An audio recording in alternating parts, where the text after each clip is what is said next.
चलो सब स्टार्ट करते हैं ना। स्टार्ट है क्या ये? आवाज़ जा रही है अपनी? कौन है ये कपिल करके? हाँ, इसका। हाँ हाँ, ठीक है। क्या नंबर है? 92।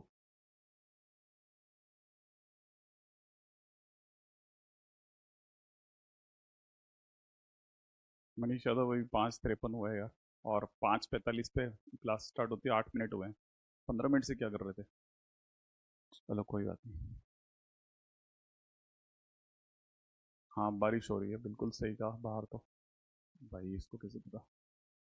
चलो स्टार्ट करते हैं ना।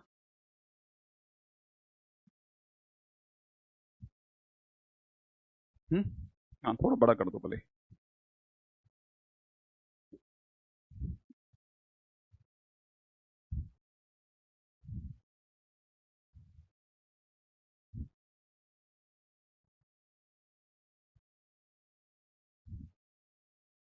एक मिनट हाँ।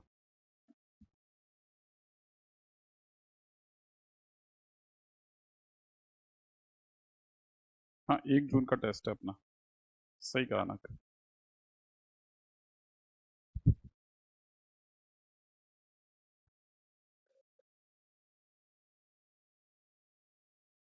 हम्म।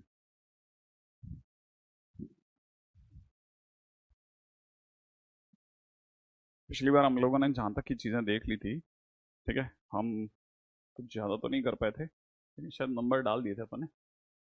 ये क्या चीज़ है? Some extra questions on domain. ये लास्ट टाइम का है?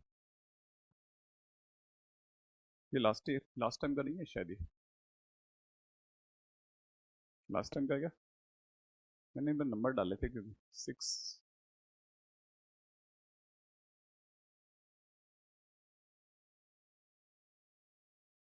हाँ हाँ भाई लोग, अपन ने पिछली बार कितने क्वेश्चंस कर लिए थे, कुछ आइडिया है? हमने लास्ट टाइम पे कितने क्वेश्चंस करे थे रेंज के? और ये काम भी देके गया था मैं आपको। ये सारा वही एलियन का है, ठीक है सर, है ना? रेंज के काफ़ी क्वेश्चन किए थे, मोहम्मद बता रहे हैं। 24, 23, 25, मतलब तकरीबन 24 क्वेश्चन हम लोगों ने लास्ट टाइम करे थे। रेंज रेंज के ऊपर ही हमारी बातचीत चल रही थी, क्योंकि रेंज एक ऐसी चीज़ है ना जो नॉर्मली स्टूडेंट्स के लिए, ठीक है, दुःस्वप्न है। मैं आपको सच बताऊं तो बहुत बुरा वाला सीन है उनका। रेंज, क्योंकि है ना, नंबर ऑफ क्वेश्चन होते कराए नहीं जाते, मुश्किल से 8 या 9 क्वेश्चन कराया, काम खत्म हो गई। बस उसके बाद में गिनते ही नहीं है, बस वो हो गया इतना क्वेश्चन कह के निकल लेते हैं, ठीक है। तो पिछली बार आज तक हम लोगों ने क्या क्या देख लिया था, मैं आपको दोबारा याद दिलाता हूँ। हमने ट्रिगो फंक्शन की रेंज देख ली थी। इसके सिवा a cos x प्लस में b sin x की रेंज देख ली थी, राइट है। एक हमने क्वाड्रेटिक की रेंज देख ली थी, क्वाड्रेटिक फंक्शन की रेंज देख ली थी। इसके सिवा हमने एक और चीज की भी रेंज देखी थी, वो थी क्या? लीनियर अपॉन लीनियर की।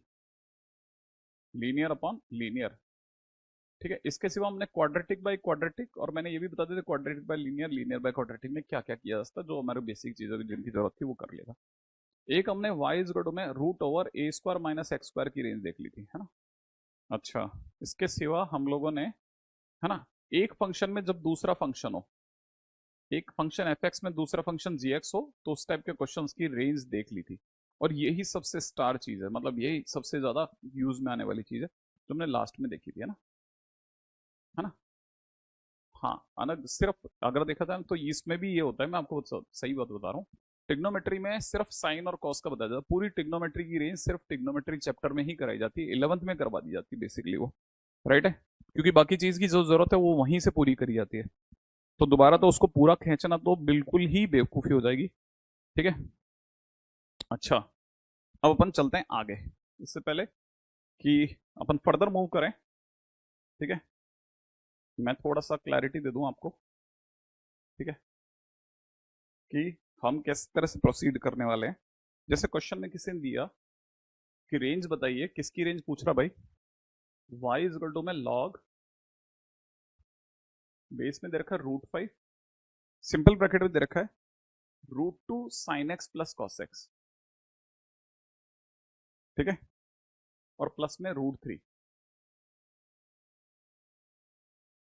प्लस में 3 है, ये √3 नहीं है, प्लस में 3। इसकी रेंज पूछी है किसी ने ना? अच्छा, फंक्शन इनसाइड फंक्शन। मैंने पिछली बार, आपको याद हो तो, आपने से किसी बच्चे को याद होगा कि मैंने आपको बताया था कि रेंज कैसे स्टार्ट होती है। हमारे रेंज के क्वेश्चंस को स्टार्ट कहां से करते हैं? जैसे मैंने बताया था, डोमेन के क्वेश्चन को कहां से स्टार्ट करते हैं, रेंज के क्वेश्चन को कहां से स्टार्ट करते हैं। किसी को याद है कि रेंज के क्वेश्चन और डोमेन के क्वेश्चन में स्टार्टिंग में क्या क्या डिफरेंस होता है? ठीक है, फटाफट बताओ आप। अगर किसी बच्चे को याद है तो जल्दी से बताए कि रेंज के क्वेश्चंस कहाँ से शुरू किए जाते हैं। मतलब जब अपन देखते हैं ना, तो अपने को पता तो होना चाहिए ना कि भाई मैं रेंज के क्वेश्चन देख रहा हूं तो मेरे क्वेश्चंस कहाँ से स्टार्ट करने हैं मेरे को, राइट? बिल्कुल, बहुत सही जवाब, बहुत सही जवाब, बहुत सारे बच्चों ने बताया है। क्या? रेंज हमेशा अंदर से बाहर की ओर चलते हैं। तो इसमें ना, सबसे पहले अगर देखा जाए तो इसमें ऐसे भी समझ सकते हो कि मैं इसमें किसकी रेंज जानता हूं। तो मैं, ऑब्वियस सी बात है, मैं इसकी रेंज जानता हूं। अगर आप ध्यान से सोचोगे ना, तो मेरे को इसकी रेंज मुझे पता है। अगर मुझे इसकी रेंज पता है तो मैं कैसे सोचूंगा? मैं तो इसकी रेंज में ये सोचूंगा कि भाई मेरे को sin x plus cos x की रेंज पता है। तो मैं sin x plus cos x की रेंज जानता हूं बहुत अच्छे से, कि sin x plus cos x की रेंज अपने आप में -√2 से +√2 के बीच में होती है। सोचा आपने? अच्छा, अब इसके बाहर √2 से मल्टीप्लाई है, तो हम भी √2 से मल्टीप्लाई करते हैं। तो जैसे मैं sin x plus cos x की √2 से मल्टीप्लाई करूंगा, तो मुझे तीनों में मल्टीप्लाई करनी पड़ जाएगी। यहां बन जाएगा -2 और यहां बन जाएगा +2। अच्छा, इसके बाहर +3 और है, तो मैं इसके बाहर इसके जैसी तस्वीर बनाने के लिए मैं 3 जोड़ूंगा। अगर मैंने 3 इसमें जोड़ा तो मुझे तीनों में 3 जोड़ना पड़ जाएगा। 3 अगर इधर ऐड किया तो ये तो हो जाएगा 5, और यहाँ 3 ऐड करते ही यहाँ कितना हो जाएगा? 1। अब मुझे पता चल गया इस साइड 1 हो चुका है, इस साइड पे 5 हो चुका है। अब इसके बाहर कौन है? लॉग, और वो भी बेस में कितना? √5। तो जैसे ही मैं इसके बाहर लॉग को बैठाऊंगा, तो पूछेगा ना, भैया आप कैसे दिखते हो, बताओ तो सही, आप कैसे दिखते हो? तो ये अपनी फोटो भेजेगा कि मैं तो √5 बेस वाला हूँ, मेरा बेस 1 से ज्यादा है, तो मेरी मेरी डीपी तो ऐसी आती है व्हाट्सएप पे। तो वो देख के पहचानेगा, अरे आप तो इंक्रीजिंग फंक्शन हो, इंक्रीजिंग, लेफ्ट से राइट की ओर जाते हो समय पेन ऊपर जा रहा है, इंक्रीजिंग फंक्शन, लो मेरी वैल्यूज को डायरेक्ट यूज कर लो। तो जैसे ही आप इस पे लॉग अप्लाई करोगे, सब पे लॉग अप्लाई हो जाएगा। तो यहां पर अगर देखा जाए तो यहाँ पे लॉग 1 बेस √5 हो जाएगा। यहां पे देखा जाए तो लॉग 5 बेस √5 हो चुका होगा। और आपको तो अच्छे से पता है ये तो बन जाएगा y, लेकिन ये बन जाएगा, आप में से कई बच्चों को स्ट्राइक कर गया होगा कि सर ये बन गया 2। ठीक है, और ये वाली पार्टी बन गई 0, क्योंकि log 1 बेस एनीथिंग इज 0। ठीक है, तो फिलहाल अगर देखा जाए तो हमारे पास में रेंज कहां से कहां तक आ रही है? 0 से लेकर के 2 तक। ये हमारा आंसर हो जाएगा, राइट है? चलो, तो अपनी तरफ से ये काम तो खत्म हो गया। तो ये फ्रैक्शन पार्ट फंक्शन, इसमें कुछ भी नहीं है, ये नॉर्मल फंक्शन है ना। जब तक अलग से कुछ ने मेंशन नहीं करा, तब तक अपन इसको फ्रैक्शन नहीं मानेंगे। ठीक है, तो आंसर इसका इतना हो जाएगा, है ना? तो ये तो बहुत सिंपल है, लेकिन ये 2 कैसे? अच्छा, ओके, शायद ये भी बता देता हूँ। देख, ऐसा है ना बेटा, देख ये लिखा हुआ है log 5, और नीचे √5 है ना, ये 5 की पावर हाफ है। तो जब भी इसकी पावर में कुछ भी होता है ना, तो वो आकर के 1 अपॉन होकर गिरता है, तो 1/1/1/2, और यहाँ हो जाएगा log 5 बेस 5, और ये 1 होता है, और ये 1/1/2 विल बी 2, 2 into 1 is 2, ऐसे आया 2, है ना, यहाँ से 2 आ गया। ठीक है, क्लैरिटी है ना? अब आपके जितने भी क्वेश्चन है ना, वो आपको ये बता रहे हैं कि आपने पिछला लेक्चर नहीं देखा, पिछला लेक्चर देखा ही नहीं है। अगर आपने पिछला लेक्चर देखा ही नहीं है, तो खुद पूरा सब कुछ सामान खराब कर दोगे। देखो साहब, एक कोई टीचर आपकी दुनिया में किसी किसी जगह पे आप जहां भी पढ़ रहे हैं, वहां वो आपको 6 क्वेश्चन से लेकर के 12 क्वेश्चन के बीच में करवा करके आपको कुछ भी समझा देता है। मैं नहीं जानता क्या समझाता है वो। 6 से 12 क्वेश्चन कराए उसको, और आपको लगता है हो गया। यहाँ 24 क्वेश्चन के बाद में आपसे क्वेश्चन नहीं बन रहा। तो इसका मतलब आप समझिएगा कि इसका मतलब ये कि 12 questions are literally not sufficient, literally not sufficient anyhow. तो आप थोड़ा सा यहाँ पे थोड़ा ध्यान से देखना ना पीछे, क्योंकि बहुत सारी चीजें ऐसी होती है ना जो साइकोलॉजिकली चल रही होती है। ठीक है, तो आप समझना कि क्वेश्चंस को देखना है, पिछले क्वेश्चंस को। मैं इसके लिए थोड़ा स्लो चल रहा हूं, मेरे को पता है। हम सब, चाहे वो हो सकता है शायद अक्टूबर के 2 तारीख को खत्म कर दे, मैं अक्टूबर की 16 तारीख को या अक्टूबर की 19 तारीख को खत्म करूंगा, तो हो सकता है हम 17-18 दिन आगे पीछे हो जाएं। बट उसके बावजूद भी जो 19 तक साथ रहेंगे, जो 19 अक्टूबर, जैसे मान लेते हैं ये एंड डेट है, मान लेते हैं ये अगर एंड डेट है मेरी, तो 19 अक्टूबर तक जो बच्चे साथ रहेंगे उनका डेफिनेटली बहुत अच्छा कैलकुलस हो चुका होगा, उनका बहुत अच्छा 12th हो चुका होगा। ठीक है, तो आप ये एक या 2 दिन या एक लेक्चर एक चैप्टर आगे पीछे इन सब की परवाह मत करना, थोड़ा अच्छा बेस बन जान दो, बेस अच्छा हो जाएगा तो आगे देख लेंगे अपन। राइट है, जो होमवर्क मिल रहा है उसे लगातार करते जाना है ना। हाँ, टेस्ट ऐप पे होगा बराबर। ठीक है, तो साहब ये तो हुआ बहुत ही बेसिक क्वेश्चन, बहुत ही जरूरी क्वेश्चन रेंज पर। राइट, आगे बढ़ते हैं। ठीक है, नेक्स्ट पॉइंट। अब देख, जैसे ना एफ एक फंक्शन में दूसरा फंक्शन हो तो कैसे व्यवहार करते हैं, इसका बेस मैं डाल चुका हूं, इसका अपन नींव डाल दिए। अब अपन आगे चलते हैं ना। Next type 7। अब मैं 7वीं चीज सिखा रहा हूं। ठीक है, finding range, finding range with the help of,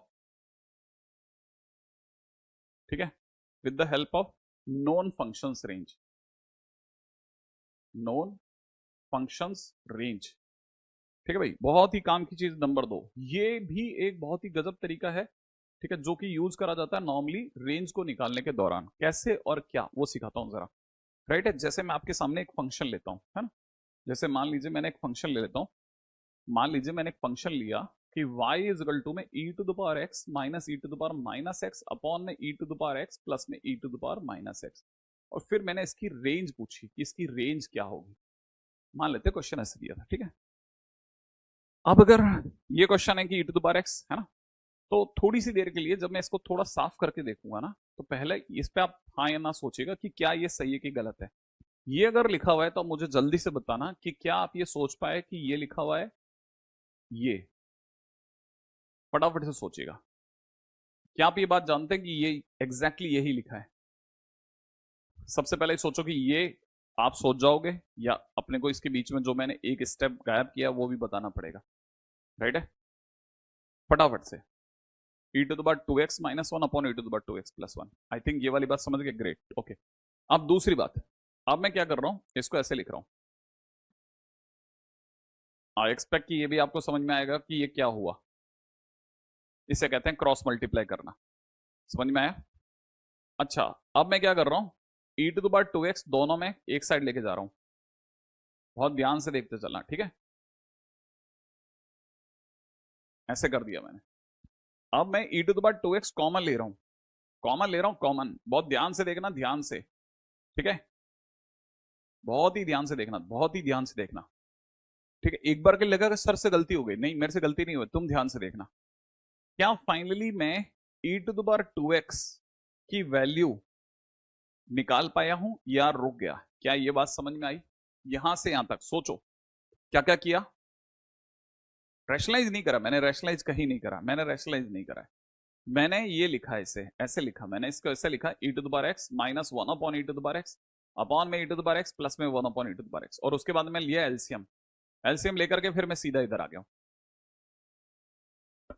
right है, आई थिंक ये वाली बात समझ में आ गई, यहां तक की बात तो पकड़ में आ गई। अब जो चीज है ना, ध्यान से देखो, इस पूरे फंक्शन में अगर मेरे को रेंज निकाले, रेंज मैंने मुझे वाई निकालनी है। जो अच्छा स्टूडेंट है ध्यान से सुनना, देखो मेरे को क्या करना है, मेरे को तो रेंज निकाली, रेंज निकाले मतलब मुझे वाई के बारे में जानना है। अब इस कहानी में e to the power 2x एक नोन फंक्शन है। अब e to the power 2x अगर एक नोन फंक्शन है तो इसमें और e की पावर x में क्या फर्क होता है? ठीक है, e to the power 2x का ग्राफ जो होगा, ठीक है ना, एग्जैक्टली e की पावर x जैसा ग्राफ होता है। राइट, एग्जैक्टली कैसा ग्राफ होता है? e to the power x जैसा ग्राफ होता है। बड़े ध्यान से समझना, जैसे e की पावर 2x का ग्राफ अगर कोई पूछेगा तो ऐसा ही ग्राफ बनेगा, सेम बिल्कुल वही ग्राफ बनता है। ठीक है, ये वाला पॉइंट भी 0,1 होता है, ये वाला पॉइंट भी 0,1 होता है। तो इसका मतलब मेरे को अब ये समझ में आ गया कि ये ग्राफ ऐसा बनेगा। अच्छा, ये जो भी ग्राफ है, ये सारा का सारा ग्राफ, अब ये सोचना है कि बहुत बेसिक बेसिक बातें सोचनी है कि ये अगर y इज इक्वल टू में e to the power 2x का ग्राफ है जो कि e की पावर x जैसा है, तो ये सारा ग्राफ x एक्सिस के अबोव है, ऊपर ऊपर है, नीचे है ही नहीं। अगर ये सारा ग्राफ x एक्सिस के ऊपर है तो हम कह सकते हैं कि e to the power 2x is always positive. अगर मैं ये कह सकता हूं कि e to the power 2x is always positive, तो मैं यहां पे जानता हूं कि ये भी e to the power 2x है, ये भी पॉजिटिव होगा। अगर ये पॉजिटिव हुआ तो राइट हैंड साइड पे बैठा हुआ ये भी पॉजिटिव होगा। इसका मतलब मैं अगली लाइन के अंदर लिख सकता हूं y प्लस 1 अपॉन में 1 minus y is always greater than 0, क्योंकि e to the power 2x is always greater than 0 for all x। सारे एक्स के लिए हमेशा पॉजिटिव होगा, इसका मतलब ये इसके बराबर है तो ये भी पॉजिटिव होगा। और अगर ये पॉजिटिव होगा तो मैं इसको ऐसे दिखा सकता हूं कि ये लिखा हुआ है y+1, नीचे लिखा हुआ है y-1, सही है, और ये लेस देन 0, और यहां से इनइक्वालिटी का क्वेश्चन चालू हो गया। इनइक्वालिटी के क्वेश्चंस में वी नो वन थिंग, एक तरफ बन गया 1 और एक तरफ बन गया -1, ऐसा राइट है। फिर मैंने लिया प्लस, फिर मैंने लिया माइनस, फिर मैंने लिया प्लस, और लेस देन 0 के कारण से मैंने यहां से यहां तक की वैल्यू ले ली। इसका मतलब मेरा y कहां से कहां के बीच में फंस गया, -1 से 1 के बीच में, राइट है। तो इसका मतलब y क्या है, इसका मतलब आई केम टू नो कि y is lying in between 1 and -1, और ये y ही तो रेंज है। इसका मतलब y बिलोंग्स टू कहां से कहां तक, -1 से 1 तक, ठीक है। ये रेंज आ गई, बस क्वेश्चन खत्म। मतलब या तो क्वेश्चन कितनी देर का चला, बस सिर्फ यहां तक लाया और उसके बाद अगली लाइन के अंदर आंसर आ गया, क्वेश्चन खत्म हो गया। -1 से 1 तक, है ना, है ना।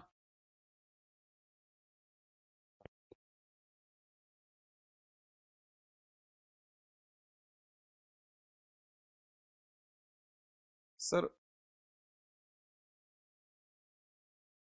ओके, शिवम तो 11th में मेरे से पढ़ा है ना, अगर मैं गलत नहीं हूं तो, नहीं, है ना। चलो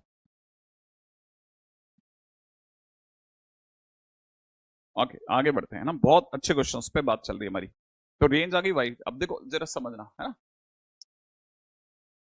है ना। लास्ट स्टेप बताएं क्या, देख तेरे को ये समझ में आया कि ये, क्योंकि e⁻2x इज पॉजिटिव। अब जरा इसको ऐसे भी समझते हैं, एक एक क्वेश्चन और करता हूँ, फिर समझ में और अच्छे से आएगा। क्या होता है ना, फर्स्ट क्वेश्चन होता है ना, वो तो आपका एक अटेंशन ही ले पाता है। सेकंड क्वेश्चन से आपको समझ में आता है सबका पैटर्न सेम है, शायद सबका पैटर्न सेम है। जैसे मान लो इसके जैसा ना होकर, इस जगह से क्वेश्चन ले रहा हूं, जैसे y इज इक्वल टू, मैं सपोज x² -1 अपॉन x² + 1 होता, और फिर किसी ने रेंज पूछी होती कि रेंज बताओ साहब क्या होगी।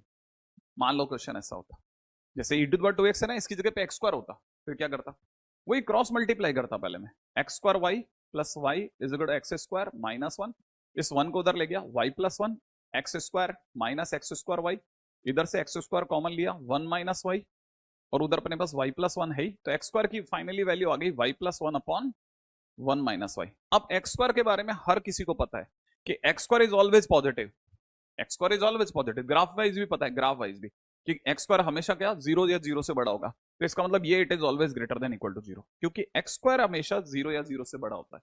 इसका मतलब ये भी 0 या 0 से बड़ा होगा। अब इनइक्वालिटी कहती है कि इसको लिखा y+1, इसको कैसे लिखेंगे, y-1, याद आ रहा है कुछ कुछ। और क्योंकि मैंने 1 - y को y-1 में बदला है, मैंने माइनस कॉमन लिया, इसलिए साइन ऑफ इनइक्वालिटी भी चेंज होगी। अब जैसे इसको खेलूंगा तो मेरे को क्या मिलेगा, -1, इधर की तरफ +1, राइट है, फिर यहां पे प्लस, फिर माइनस, फिर प्लस, और मैं वापस से वही आंसर चुन रहा हूँ। लेकिन 1 पर इस बार हॉलो बॉल होगी और इस पर डार्क बॉल होगी, क्योंकि इक्वल टू का साइन हो गया। तो आंसर आ जाएगा y कहां से कहां में है, क्लोज -1 से लेकर के ओपन +1 तक, ये मेरा आंसर हो गया। y इज इक्वल टू 1 ही क्यों लेते हैं, मैंने तो y इज इक्वल टू 1 नहीं लिया कुछ भी। अगर आपको, सीरियसली कह रहा हूं, आपको थोड़ा बहुत वो आना चाहिए, क्या कहते हैं, बेसिक, इनइक्वालिटी का बेसिक आना चाहिए आपको। इनइक्वालिटी का बेसिक अगर आपको आता है तो फिर तो आपकी गाड़ी बहुत अच्छी चली जाएगी। एक्स की रेंज तो आर ही होगी।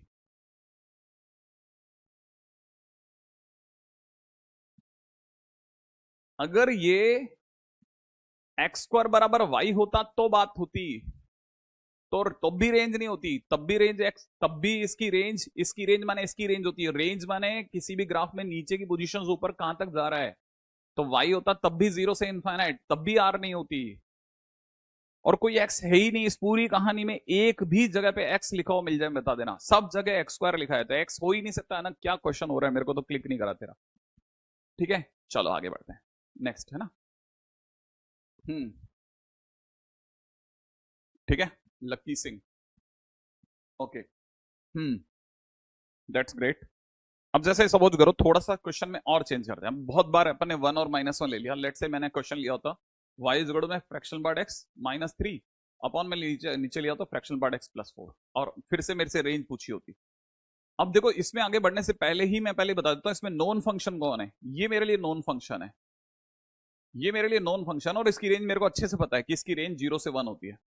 जैसे पिछली बार मेरे लिए ये नॉन फंक्शन था, x² मेरे लिए नॉन फंक्शन था, तो मैं कैसे भी कहानी को घुमा फिरा करके x² तक लाता। जैसे इस कहानी में मेरे लिए e⁻x 2x नॉन फंक्शन है, मैं इसका ग्राफ जानता हूं, तो मैं कैसे भी कहानी को घुमा फिरा के e की पावर 2x पे ले आऊंगा और उसकी रेंज का फायदा उठा के y को अंदर एंटर कराऊंगा। इस बार मेरे लिए पहले से नोन फंक्शन है, तो मैं जैसे ही देखा ना कि यार हाँ एक जना में है ऐसा जिसे मैं जानता हूं, तो मैं घुमा करके इस तरफ लेके आऊंगा, तो मैं क्रॉस मल्टीप्लाई करता हूँ। ये y प्लस में कितना 4y, यहाँ पे लिखा फ्रैक्शनल पार्ट x माइनस का 3, फिर मैंने वही ठीक है 4y प्लस का 3, इधर फ्रैक्शनल पार्ट x माइनस में fractional part x into y, ये करा फ्रैक्शनल पार्ट x कॉमन ले लिया, राइट है, फ्रैक्शनल पार्ट x कॉमन ले लिया, अंदर ही अंदर कितना बचा 1 minus y, fractional part x 1 minus y है ना। उधर की तरफ मेरे पास हो चुका है 4y प्लस 3। फाइनली मेरे पास में फ्रैक्शन पार्ट x की वैल्यू आ गई है, कितनी फ्रैक्शन पार्ट x की वैल्यू आ रही है 4y प्लस का 3 अपॉन में 1 minus y, and I know it very well कि फ्रैक्शन पार्ट x कहां से कहां में होता है 0 से 1 में। तो अब की बार मैंने इसे लिखा 4y प्लस का 3 अपॉन में 1 minus y is in between 0 and 1। ठीक है, अब थोड़ी देर वेट करते हैं, देखें अच्छे बच्चे कोई है अगर अपने पास पूरे बैच में, तो अपने को पता चलेगा वो आंसर निकाल रहा है। ठीक है, इसके बाद थोड़ा होल्ड करते हैं। अनन्य माहेश्वरी रिलेशन चैप्टर अब बहुत दिनों के बाद ही करवा पाएंगे, पहले मेरा पूरा अटेंशन फंक्शन चैप्टर पे रहेगा, है ना। जब अपना फंक्शन खत्म हो जाएगा उसके बाद हम सोचेंगे, उसमें भी हमारे पास में ऐसा है कि हमारे बहुत सारे ऐसे स्टूडेंट हैं जो बहुत सारी दूसरी दुनियाओं में पढ़ रहे हैं, उनकी दुनियाओं में आईटीएफ भी खत्म हो गया है, तो अभी रिलेशन पे नहीं आ पाएंगे ना, तो रिलेशन अभी नहीं हो पाएगा बहुत, क्योंकि वो भी टाइम लेता है, अच्छा खासा चैप्टर है, बहुत बढ़िया। ठीक है, हाँ भाई, इसको देखें कोई सॉल्व कर पाता है क्या? Let us see how many of you can solve it.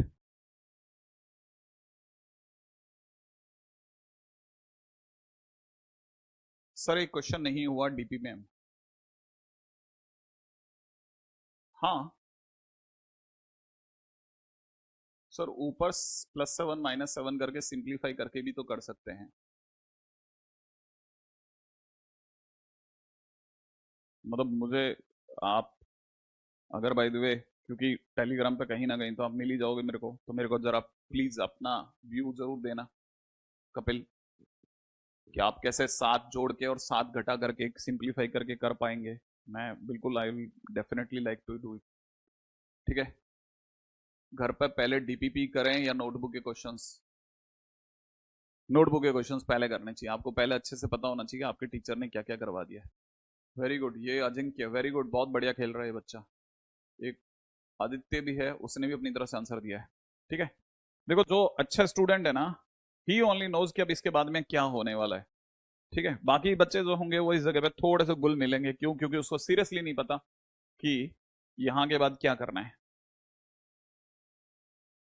ये सब चीजें मैंने किसी टाइम पे बहुत अच्छे से करवाई थी बेसिक में, इसके लिए मुझे भी टाइम लगा यहाँ तक पहुंचने में। मैंने साफ साफ बताया था डबल इनइक्वालिटी, मैंने भी बताया था लास्ट ईयर, आपके जो भी 11th के अच्छे टीचर रहे होंगे उन्होंने भी बताया होगा। ठीक है, कि इस जगह पर क्या किया जा सकता है, क्योंकि ये दो दो इनइक्वालिटी है, तो एक तरफ से ये वाली इनइक्वालिटी सॉल्व होगी और एक तरफ से ये वाली साइड की इनइक्वालिटी सॉल्व होगी।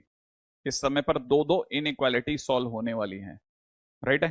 तो अगर मैं इस साइड वाली इनइक्वालिटी को सॉल्व करता हूं तो ये हो जाएगा 4y प्लस 3 अपॉन में नीचे कितना 1 माइनस वाई, ठीक है, लेस देन 1। एक तरफ ये सॉल्व होगा एंड दूसरी तरह से क्या सॉल्व होगा, दूसरी तरफ से सॉल्व होगा 4y प्लस का 3 अपॉन में 1 minus y is greater than equal to 0, right. और सॉल्व करने से पहले, है ना, मैं आपको ये भी कहना चाहूंगा कि इसे आप 4y प्लस 3 कर लेना, इसे y माइनस 1 कर लेना, क्योंकि y या x जो भी वेरिएबल होता है वो हमेशा पॉजिटिव रखा जाता है, ग्रेटर देन -1, राइट है। इधर की तरफ देखा जाए तो 4y प्लस का 3 अपॉन में नीचे y minus 1 is less than equal to 0, और दोनों के बीच में एंड लगा लेना, सॉल्व कर लेना, खुद ही सॉल्व करना है, अच्छे स्टूडेंट के लिए क्वेश्चन है। -3/4 से 2/5 -2/5, ठीक है, मैंने इरेज नहीं करा बेटा, वो अभी भी वहीं पड़ा है। ठीक है, आपके नोट्स के लिए वो वहीं पे पड़ा है, बस मैं इसी क्वेश्चन को दोबारा से, है ना। अच्छा, आई एक्सपेक्ट कि आप में से सभी को ध्यान होगा कि इसके बाद में अपने पास में एक ही चॉइस है कि इसको +1 करके इधर बुलाएं, 4y, जैसे आप इसका एलसीएम लेंगे y -1 हो चुका होगा, ऊपर की तरफ हो जाएगा 5y plus 2 greater than equal to 0। Number line पे जाएंगे, एक जना 1 दे रहा है, एक जना माइनस का 2/5 देगा, प्लस माइनस प्लस होगा और ग्रेटर देन 0 हमारे को या तो उधर लेके जाएगा या इधर लेके जाएगा, राइट। अच्छा इधर वाली की बात करते हैं तो यही नंबर लाइन पे सॉल्व हो जाएगा। ये नंबर लाइन पे हमारे को एक तरफ 1 दे रहा है और एक तरफ दे रहा है माइनस का 3/4, राइट है, प्लस माइनस प्लस, और फाइनली नेगेटिव वाला आंसर मुझे यहां ले आएगा जिसमें मैं 1 पे ओपन, इस पे क्लोज चलूंगा, और दोनों के बीच में इंटरसेक्शन लेने के टाइम पे जब मैं देख रहा हूँ तो एक चीज कहेगी मेरे को कि उसे 1 से आगे रहना है। एक जना कह रहा है कि मुझे माइनस का 2/5 मतलब माइनस का 0.4 से पीछे रहना है, राइट है। अब आगे बढ़ते हैं नेक्स्ट। ये वाली पार्टी कहती है कि उसे 1 ओपन से, है ना, 1 ओपन, इंटरेस्टिंग, और 1 ओपन से दूसरा का होगा माइनस का 0.75, माइनस का 3/4, ठीक है, से 1 तक रहना है, क्लोज यहां से लेकर के 1 तक रहना है। फाइनली दोनों के बीच की पार्टी हमारे को कह रही होगी कि y कहां से कहां तक दिख रहा है, y उसे दिख रहा है माइनस के 3/4 से लेकर के ओपन 2/5 माइनस के। ये आंसर हो गया सर।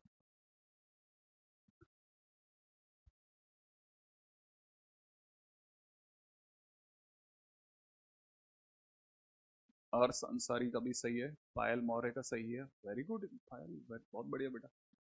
अनन्य माहेश्वरी, सौम्यजीत भट्टाचार्य जी, बहुत बढ़िया, कीप इट अप। हाँ, क्या आप में से काफी सारे बच्चे ऐसे हैं जो इस तरह का झंडा उठाए हुए हैं, ठीक है, बहुत अच्छी बात है, कीप इट अप, ठीक है, fantabulous fantabulous effort, fantabulous effort, ठीक है। अब मैं रेंज के क्वेश्चंस में एक तीसरी चीज और है ना जो कि बहुत इंपॉर्टेंट है, देखिए, ठीक है, और अब आते हैं अपन टाइप 8 पर, 8वां टाइप, ठीक है। रेंज बताने के टाइम पे एक और तरीका भी है जो भी ध्यान रखना, बाई dy/dx, डिफरेंशिएशन से भी रेंज बता सकते हैं, लेकिन सबकी नहीं बता सकते। सबकी रेंज बताने चलेंगे तो बहुत मुश्किल होगा, लेकिन किसी किसी फंक्शन के अंदर हम लोग जिसका डिफरेंशिएशन इजीली एक्सेप्टेबल है ना, उसकी रेंज बता सकते हैं। जैसे मैं आपके सामने एक क्वेश्चन बता रहा हूँ, y इज इक्वल टू में अंडर रूट में, जैसे सपोज करो 6 माइनस एक्स प्लस में अंडर रूट में 1 माइनस एक्स, एक्स माइनस 1, ठीक है, एक्स माइनस 1, अगर मुझे इसकी रेंज बतानी है बहुत इजीली बताया जा सकता है, ठीक है। अब देखो इसमें जो मैं आपके सामने फंक्शन बता रहा हूं ना उसको जरा ध्यान से सोचना। इस फंक्शन में कोई भी एक फंक्शन दूसरे फंक्शन के अंदर नहीं गया, तो जो हमारा एफ वाला फंडा है वो फेल है, ठीक है ना। अगर बाय द वे दूसरे तरीके से देखा जाए तो हम इसमें से किसी फंक्शन को नॉन फंक्शन भी नहीं बना सकते, माने कोई फ्रैक्शन नहीं है, कोई ई की पावर एक्स नहीं है, कोई एक्स स्क्वायर नहीं है, तो वो वाला फंडा भी फेल हो रहा है। तो अल्टीमेटली हमारे पास में दो हथियार ही बचेंगे, कि या तो हम कुछ डिवाइड एक्स वाले रास्ते से देखें, या फिर हमारे पास ग्राफ का रास्ता बचेगा। हो सकता है कि ग्राफ के रास्ते से काम बन जाए, लेकिन ग्राफ बनाने के लिए भी बहुत ज्यादा ध्यान की जरूरत है। और आप में से कई बच्चों को ये भी ध्यान होगा जो शुरू से अटैच्ड हैं, उनको मैंने बताया था हमारे पास ग्राफ बनाने के 3 या 4 तरीके हैं, है ना। उनमें जो सबसे, जब जहां पे सबसे ज्यादा टिपिकल जगह आती है ना, वहां पे ग्राफ बनाते समय पे फिर से डिवाइड एक्स का यूज होता है। अब जहां डिवाइड एक्स का यूज होगा, ठीक है, तो हम सीधे ही निकाल लेंगे आंसर। हमारे पास में ग्राफ बनाने के लिए भी डिवाइड एक्स की जरूरत है। अब हमारे को डिवाइड एक्स की जरूरत ही क्यों पड़ेगी, अगर हम डिवाइड एक्स से सीधे रेंज निकालेंगे तो हम सीधे ही निकाल सकते हैं। अब कैसे, समझो जरा। अंदर एंटर होने से पहले यहां पर हमारे को पहले से पता होना चाहिए, हम डिवाइड एक्स से पहले इस फंक्शन का डोमेन क्या कहता है, इस फंक्शन का डोमेन क्या है, माने मैं कहां से कहां तक देख रहा हूं, ठीक है, मेरा एक्स कहां से कहां तक है, तो मुझे सबसे पहले डोमेन पे जाना चाहिए। अगर मैं डोमेन की बात करता हूं तो मुझे पता है मेरा डोमेन यहां से कहता है कि अंदर वाला पॉजिटिव होना चाहिए, ठीक है, और ठीक है, इस ये तो पॉजिटिव होना चाहिए, और, है ना, ये x-1 को भी पॉजिटिव होना चाहिए, माने x को 1 से बड़ा होना चाहिए, और ये कहता है कि x को 6 से छोटा होना चाहिए। जब मैं इंटरसेक्शन करता हूं तो एक पार्टी कह रही है कि x को 1 से बड़ा होना है, एक पार्टी कह रही है 6 से छोटा होना है, फाइनली x हमारा कहां से कहां में 1 से 6 के बीच में आ गया, राइट है। अच्छा क्या, अब इसके बाद में लेकिन रेंज का निकली, तो डोमेन निकला सर। हाँ, अब यहां से डोमेन पे चलते हैं। अगर मेरे को डोमेन निकालना है तो मैं इसका डिफरेंशिएशन करता हूं। अब हो सकता है किसी बच्चे को इसका डिवाइड एक्स आज नहीं आता हो, लेकिन सीखना आपको पता होना चाहिए कि y is equal to root x अगर होना तो उसका dy/dx, उसका dy/dx 1/2 √x होता है। तो अगर मैं इसकी बात करता हूं तो इसका डिफरेंशिएशन 1/2 √6 - x होगा, ध्यान रखना। इसका डिफरेंशिएशन 1/2 √6 - x होगा, और फिर ये तो हुआ अंडर रूट का डिफरेंशिएशन। अब अंदर वाले फंक्शन का डिफरेंशिएशन, 6 का डिफरेंशिएशन 0 और -x का -1, इसीलिए इस पूरे की -1 से गुणा करेंगे। माने पहले हमने अंडर रूट का डिफरेंशिएशन करा, फिर अंदर वाले का डिफरेंशिएशन के ऊपर गुणा करी। सेम इधर भी करेंगे।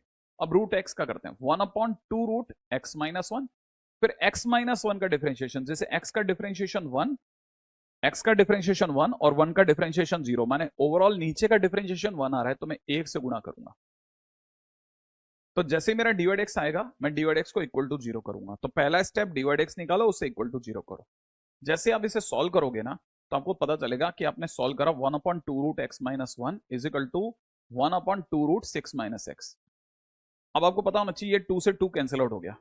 क्रॉस मल्टीप्लाई करके अगर आपने स्क्वायरिंग भी कर दी तो आपका x-1 बराबर 6 - x हुआ, जिससे आपका 2x बराबर में 7 हो गया।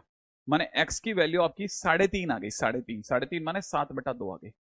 ठीक है, ये जो 7/2 है इस इंटरवल में आता भी है, 1 से 6 के बीच में आता भी है। इसका मतलब हम जो भी हमारा x का आंसर निकाल रहे हैं, जहां पर ये ग्राफ अपना सबसे टॉप या सबसे बॉटम देगा, सबसे टॉप या सबसे बॉटम देगा, वो 3.5 है। ये जहां पे भी इसका ग्राफ बनेगा, इसको सबसे टॉप वैल्यू या सबसे बॉटम वैल्यू 3.5 पे आ रही होगी। ध्यान से समझते चलना, इसकी सबसे टॉप या सबसे बॉटम वैल्यू 3.5 पे आ रही होगी। अब कॉर्नर पे क्या वैल्यू आ रही है वो देखते हैं। अब मैं फंक्शन के अंदर चल रहा हूं, मैं फंक्शन के अंदर एक बार 1 डाल के देख रहा हूं। अगर मैंने फंक्शन में 1 डाला तो 1 डालते ही ये कितना हो जाएगा, अंडर रूट में 5। ठीक है, प्लस अगर मैंने 1 डाला तो 1 डालते ही यहाँ 0 हो जाएगा। माने मेरे को पता चला फंक्शन में 1 डालने पे मेरी वैल्यू √5 आ रही है। अब मैं फंक्शन में 6 डाल रहा हूं, मेरे को पता होना चाहिए कॉर्नर पे कहां है ग्राफ। अगर मैं 6 डालता हूं तो पहली जगह, इस जगह पे तो 0 हो जाएगा। जैसे मैं फंक्शन में 6 डालूंगा 0 हो जाएगा। फंक्शन में अगर मैं x की जगह पे 6 डालूंगा तो √5 हो जाएगा। ठीक है, तो मतलब यहां पे मेरे को पता चला कि मैं चाहे 1 डालू चाहे √6 डालू, दोनों ही केसेस में √5 आएगा। अब मैं फंक्शन में डाल रहा हूं, फंक्शन के अंदर डाल रहा हूं 7/2। अगर मैं 7/2 डाल रहा हूं तो 7/2 डालते ही कैसे दिखेगा, देखो ऐसे दिखेगा, 6 - 7/2 और प्लस में 7/2 - 1। राइट है, 6 - 7/2 मैंने ये भी 2.5 बना, अंडर रूट में 5/2 बना, और ये भी अंडर रूट में 5/2 बना, माने 2 बार अंडर रूट में 5/2 बना। ये कैंसिल आउट होगा तो अपने को मिलेगा अंडर रूट 10। राइट है, तो फाइनली इसको रखने पे मेरे पास में आंसर आ रहा है √10। बहुत अच्छा क्वेश्चन है, बहुत अच्छा क्वेश्चन। ये जो चीज है ना, ये थोड़ा सा आगे की चीज दिखाई मैंने। ये चीज नॉर्मली रेंज के सारे क्वेश्चंस को कवर करती अच्छे स्टूडेंट्स के लिए, लेकिन ये जो चीज सिखा रहा हूं ना मैं, ये कम से कम आज से 5 या 6 चैप्टर आगे की चीज है, लेकिन काम बहुत आती है। इसे बोलते हैं मोनोटोनिसिटी से वैल्यू निकालना। हालांकि मैंने मोनोटोनिसिटी से ग्राफ निकालने सिखाए थे शुरू शुरू में। ठीक है, अभी अभी जो मोनोटोनिसिटी से वैल्यू निकाला, ये सब मैं चीजें सिखाऊंगा धीरे धीरे धीरे धीरे। आप बस लेक्चर के अंदर एक एक करके चीजों को मार्क करते चलना। कोई भी चीज अटक रही मार्क कर दो। ठीक है, वो धीरे धीरे धीरे धीरे कहीं ना कहीं किसी और जगह पे हम यूज करते जाएंगे। जैसे जैसे यूज करते जाएंगे आपको दिखने लग जाएगा कि वाह सर क्लिक कर गया, अब क्लिक करने लग गया, अब बढ़ गया दिमाग। ठीक है, देखो मैंने क्या क्या किया, वापस सुनना। सबसे पहले मैंने एंड पॉइंट्स निकाले कि मेरा ग्राफ कहां से कहां तक जाएगा डोमेन के वाया, तो मुझे पता चला मेरा ग्राफ यहां से यहां तक जाएगा। अब जैसे मैंने यहां तक करा तो फिर उसके बाद मैंने डिवाइड एक्स की बात करी, डिफरेंशिएशन करा, डिफरेंशिएशन करते मुझे यहां तक पता चल गया। मेरे को पता चला मेरा एक्स की वैल्यू डिफरेंशिएशन में 7/2 पर या तो अपने ग्राफ का पीक देगा या बॉटम देगा, माने 3.5 पे, है ना। 7/2 माने 3.5 पे, और 3.5 1 से 6 के बीच में आता भी है। जैसे मैंने ऐसा करा, अब मैंने फंक्शन में डाला 1, कॉर्नर पॉइंट वाला 1। ठीक है, फिर फंक्शन में मैंने डाला 6, कॉर्नर पॉइंट वाला 6। मेरे को पता चला दोनों ही केसेस में √5 आया। अच्छा, जब मैंने 7/2 डाला तो मेरे को पता चला √10 आया। अब मेरे को यहां से पता चल रहा है कि मेरा ग्राफ, अगर मैं इसको ऐसे ग्राफिकली सोच रहा हूं 1 से 6 तक, यहां पे 1 है, यहां पे 6 है, तो 1 पर कितनी हाइट पे है, √5 हाइट पर है। 6 पर कितनी हाइट पर है, √5 हाइट पर है, और बीच में कहीं 3.5 आ रहा है, 3.5 माने 7/2, और 7/2 पे किस हाइट पे आ गया, √10 हाइट पे खड़ा है। कितनी हाइट पे खड़ा है, √10 हाइट पे, मतलब ग्राफ कुछ ऐसा गया होगा। अगर ग्राफ ऐसा गया तो सोचो कि इस ग्राफ का रेंज माने टॉप वैल्यू कितना होगा। इस ग्राफ का टॉप वैल्यू √10 होगा, और इसका बॉटम वैल्यू कितना होगा, इसका बॉटम वैल्यू √5 होगा। माने इस ग्राफ की रेंज कहां से कहां में होगी, √5 से √10 के बीच में। इसीलिए इसकी रेंज कही जाएगी √5 से √10 के बीच में। ठीक है, जैसे क्वाड्रेटिक में मैक्सिमम मिनिमम निकालते हैं, वहां पर भी रेंज आती है, या ये डिफरेंस है। ठीक है, आई थिंक अब तो मेरा ज्यादा ख्याल है। ठीक है, कि आप में से कई बच्चों को ये पता चल गया होगा कि ग्राफ के दौरान जब भी हम अगर इस वे से रेंज निकालते हो तो रेंज निकालने के पीछे का लॉजिक क्या होगा, है ना। रेंज निकालने के पीछे का लॉजिक है कि हमको पता चला एंड पॉइंट पे ग्राफ का है, बीच में जहां डिवाइड एक्स आया 0 बना वहां पे ग्राफ का है, और हमको पता चला हमारी ग्राफ की उछाल कितनी आई है, कहाँ मिनिमम है कहाँ मैक्सिमम है ना। आई थिंक ये वाला क्वेश्चन इस तरह से, तो ये बहुत अच्छा क्वेश्चन में से एक है ना, है ना।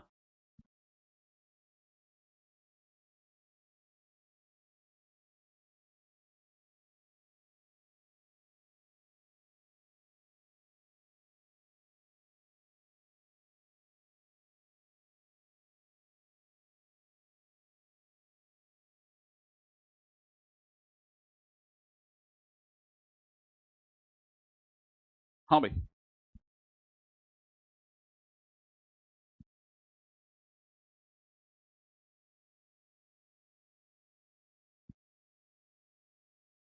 ठीक है। अच्छा, इस क्वेश्चन को अगर भाई खराब करना हो ना, जैसे इस क्वेश्चन को, जैसे यही क्वेश्चन जो है मैंने देखा बहुत सारे जने जो हैं इस क्वेश्चन को कराने का एक और रास्ता भी बताते हैं, पता है? और वो रास्ता क्या है? ए प्लस बी का होल स्क्वायर बनाते हैं, इसका परफेक्ट स्क्वायर बना करके सॉल्व करने की कोशिश करते हैं। अगर आप इसे परफेक्ट स्क्वायर बना के सॉल्व करोगे ना, तो सिर्फ 4 या 5 बच्चों के पकड़ में आएगा, बाकी सबका उड़ जाता है। जबकि मैंने आपको क्या सिखाया, वापस से सोच लेना, सारा रास्ता दोबारा से सोच लो। पहली चीज, मैं एक एक करके आपसे पूछता हूं और मुझे दोबारा बताना, ठीक है? मैं एक एक करके आपसे पूरे चीज पूछता हूं, मुझे दोबारा बताना, ठीक है? पहले ये सारा कचरा हटा लेते हैं जो इस क्वेश्चन के अलावा है, ठीक है? ये सब हटा लेते हैं। फर्स्ट थिंग, डोमेन में कोई प्रॉब्लम हो तो बताइए कि सर डोमेन में प्रॉब्लम है सर,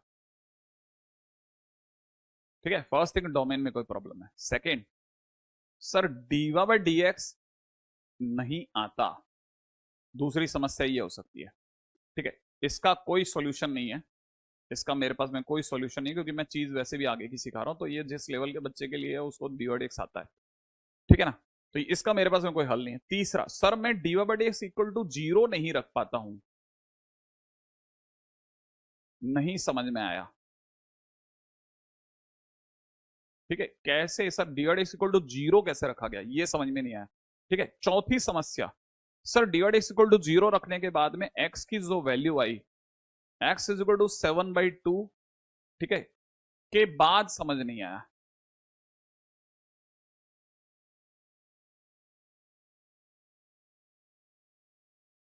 ठीक है? हाँ भाई, पहली चीज बताइए साहब, कितनी जगहों पर जाकर के हमारी चीजें जाकर के अटकी हैं? फटाफट से फर्स्ट सेकंड थर्ड, आप मतलब अपना जोन पकड़ लें। सर 1 2 3 4 कहां पे प्रॉब्लम आ रही है? हाँ सिद्धांत, अरे सिद्धांत तो आया बेटा, वेरी गुड। जल्दी जल्दी बताओ कौन सी जगह पे प्रॉब्लम आ रही है। अर्श तेरी तरफ से क्या आंसर है? मेरे को पता नहीं क्या लिख रहा है तू। Sir but we can not solve any equality by doing squaring. Third में प्रॉब्लम है ना?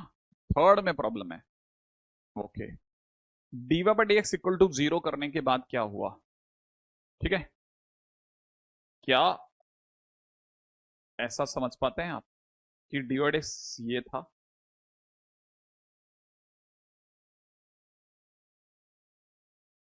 डीवा डी एक्स ये था भाई, ये रहा डीवा डी एक्स, ये इक्वल टू 0 है, ठीक है? बचपन में सिखाया जाता है कि ये नेगेटिव वाले को उधर लेके जाओ।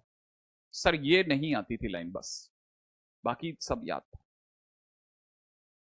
ओके। मैं ले जाता हूं इसको, ठीक है? फिर बचपन में सिखाया जाता है सेम क्वांटिटी काट दो। सर ये नहीं आता था, मतलब आप अपना जोन चुनना कि सर मेरे को ये पकड़ में नहीं आया था, ठीक है? सर ये पहली बात तो इस नेगेटिव को उधर लेके जाते हैं, ये वाला जोन नहीं आया समझ में कि अच्छा मेरे को ये याद ही नहीं चल रहा, उधर लेके जाते हैं। दूसरा जोन कि 2 2 कट गया, अरे सर ये क्या हो गया? तीसरा क्रॉस मल्टीप्लाई हो गया, सर क्रॉस मल्टीप्लाई, अरे सर क्रॉस, अरे ये नहीं आया, बस यही नहीं आता था, बाकी हो गया था मेरे। फिर सर स्क्वायरिंग कर दी थी। अपना जोन पकड़िए, कौन से जोन में आपकी तकलीफ आई वो देखो ना, जरा जरा फटाफट से देखो। अब आप बताओ, एक्स इज इक्वल टू 7/2, यहां से आया एक्स इज इक्वल टू 7/2। तो थर्ड में जिसकी भी समस्या आई, आई थिंक वो दूर हो गई होगी कि डी एक्स बराबर 0 से तकलीफ आ गई थी, ठीक है? तो मैंने थर्ड की प्रॉब्लम तो आई थिंक पूरी कर दी, हटा दें इसको, ठीक है? अब आते हैं चौथे जोन में जिनकी समस्याएं हैं, चौथे जोन में जिनको समस्या आई है ना, उनके लिए बात करते हैं। चौथे जोन में sir x is equal to 7/2 तक तो आ गया था, उसके बाद पकड़ में नहीं आया, ठीक है? हम जानते हैं कि हमारा डोमेन 1 से 6 में है, तो इसका मतलब ग्राफ 1 से 6 में बनेगा। माने ग्राफ जो भी बनेगा वो x इज इक्वल टू 1 और x इज इक्वल टू 6 के बीच में बनेगा। एक बात हमको ये भी पता है कि डी बाई डी एक्स बराबर 0 रखने से, इसको सॉल्व करने से मेरे पास में x की वैल्यू 7/2 आ गई है। फिजिक्स क्लास 11th, कौन सी क्लास? 11th क्लास में सिखाया गया था, 11th की स्टार्टिंग में, और पूरा 11th इसमें मैं आपको जगह जगह पे घेर सकता हूं कि पूरी 11th कितनी जगह आपने खराब करा है, सोचो जरा। अगर आपको ये नहीं याद है कि dy dx बराबर 0 रखने से किसी भी ग्राफ का मैक्सिमा या मिनिमा आता है, तो इसका मतलब ये कि फिर तो बहुत ज्यादा तकलीफ हो जाएगी। तो मैक्सिमा या मिनिमा आ रहा है 7/2, अब क्या आ रहा है मुझे नहीं पता, मैक्सिमा आ रहा है मिनिमा आ रहा है डोंट नो, है ना। तो मैं क्या करूंगा ना, मैं तो बिल्कुल अनपढ़ आदमी की तरह से खेलूंगा यार, वन पे क्या कहां पे है ग्राफ, तो वन पे ग्राफ कहां है जानने के लिए फंक्शन में वन रखूंगा। सर वन कैसे रखते हैं, ऐसे अंडरूट में 6-1 प्लस में अंडरूट में 1-1। सर ये एक क्या है, ये नहीं समझ में आ रहा। एक्स की जगह एक रखा है, एक्स की जगह एक, उससे क्या हुआ सर, एक से कट गया, 0 हो गया, इधर की तरफ √5 हो गया, √5 आंसर आ गया। फिर फंक्शन में 6 रखा, क्यों सर क्यों रख रहे हो, 1 और 6 ही क्यों रख रहे हो, 1.5 क्यों नहीं रख रहे। अरे हम पहले पता कर रहे हैं 1 पे ग्राफ कहां है, फिर हम पता करेंगे 6 पे ग्राफ कहां है, फिर हम पता करेंगे 7/2 पे ग्राफ कहां है। 1 पे क्यों पता करोगे सर आप, अरे तो यार किसी भी ग्राफ की जद कहां है, किसी भी ग्राफ की लिमिट क्या है, यहां से यहां, है ना, डोमेन ही यही है। तो पता चले स्टार्टिंग में कहां था, लास्ट में कहां था, बीच में जहां पे भी उसने अपनी हाइट या डेप्थ दी है वहां पे कहां है। रेंज तो निकाले, मेरे को बीच के नंबरों से क्या मतलब, बीच में तो अनंत नंबर होंगे ना, हम बीच के नंबरों से क्या कर लेंगे। तो इसका मतलब हमारे को पता होना चाहिए स्टार्टिंग कहां होती है, स्टार्टिंग में कहां था भाई, चल बता, लास्ट में कहां था, बीच वाली जगह पे कहां है, सब पता हो गया तो पता हो गया काम। इसका मतलब मैं फंक्शन में 6 डालूंगा, कैसे रखोगे सर 6, एक्स की जगह 6 रखेंगे, यहां एक्स की जगह 6 रखेंगे ना, तो यहां पे कितना हो जाएगा, देख ये हो जाएगा 6-6 और प्लस के अंदर कितना 6-1, फिलहाल वापस से √5 आ गया। अब मेरे पास में एक और जगह है, एक्स की जगह 7/2 रखते हैं। अगर मैंने फंक्शन में 7/2 रखा तो रखते ही यहां पर देखना 6-7/2 प्लस में 7/2-1, वापस से इस पूरे को सॉल्व करना नहीं है, इसलिए सीधा √10 आ जाएगा। इसका मतलब ये कि इस फंक्शन का मिनिमम √5 है, क्योंकि जहां दोनों ही जगहों पे √5 हाइट पे बैठा है और टॉप जगह पे √10 हाइट पे बैठा है, इसका मतलब ग्राफ ऐसा कुछ गया होगा। तो इसका मतलब इस ग्राफ की उछाल यहां से यहां के बीच में है। रेंज आ गई। नहीं नहीं प्लीज अनन्य, ये सब मत करो, ये सब नहीं, जो मैं मेथड सिखा रहा हूं उसी पे रहेंगे अपन, ठीक है, अपन इसी पे रहेंगे, है ना। इसके सिवा तो देर आर पर्टिकुलरली बहुत सारे मेथड्स आर अवेलेबल, है ना। सर मिनिमा डिसाइड कैसे हुआ, हमने तो बोला नहीं मिनिमा डिसाइड हुआ, हमने तो बोला ही नहीं मिनिमा डिसाइड हुआ, हमको तो पता भी नहीं है क्या है, मैक्सिमा आ रहा है मिनिमा आ रहा है, हमें तो कुछ भी नहीं पता, ठीक है। पैराबोला ग्राफ का कैसे पता चला, हमने तो नहीं कहा मेरा पैराबोला, हम तो कह रहे हैं लहराता हो गया होगा, हमको कोई प्रॉब्लम नहीं है। हम कह रहे हैं 1 पर √5 हाइट पे था, ये x = 1 पर √5 हाइट पे था, बीच में ऐसा ऐसा लहराता लहराता गया होगा, मैं तो कह ही नहीं रहा बीच में लहराता हो गया होगा, कोई फर्क नहीं पड़ता। बट आप मुझे बताओ कि √5 हाइट पे शुरू हुआ, √5 हाइट पे बंद हुआ, और टॉप हाइट इसकी √10 है, आप बताओ रेंज क्या होगी, आप तो सीधी बात बताओ।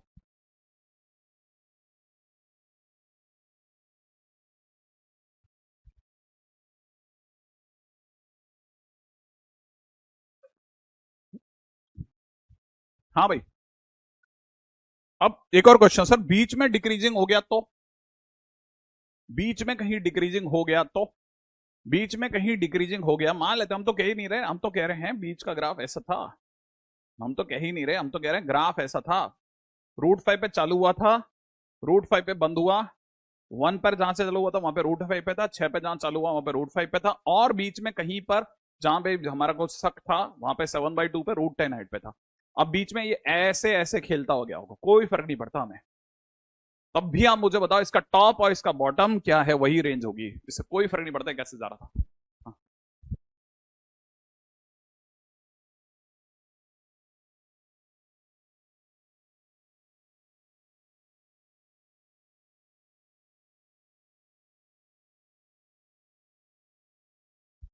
हम्म।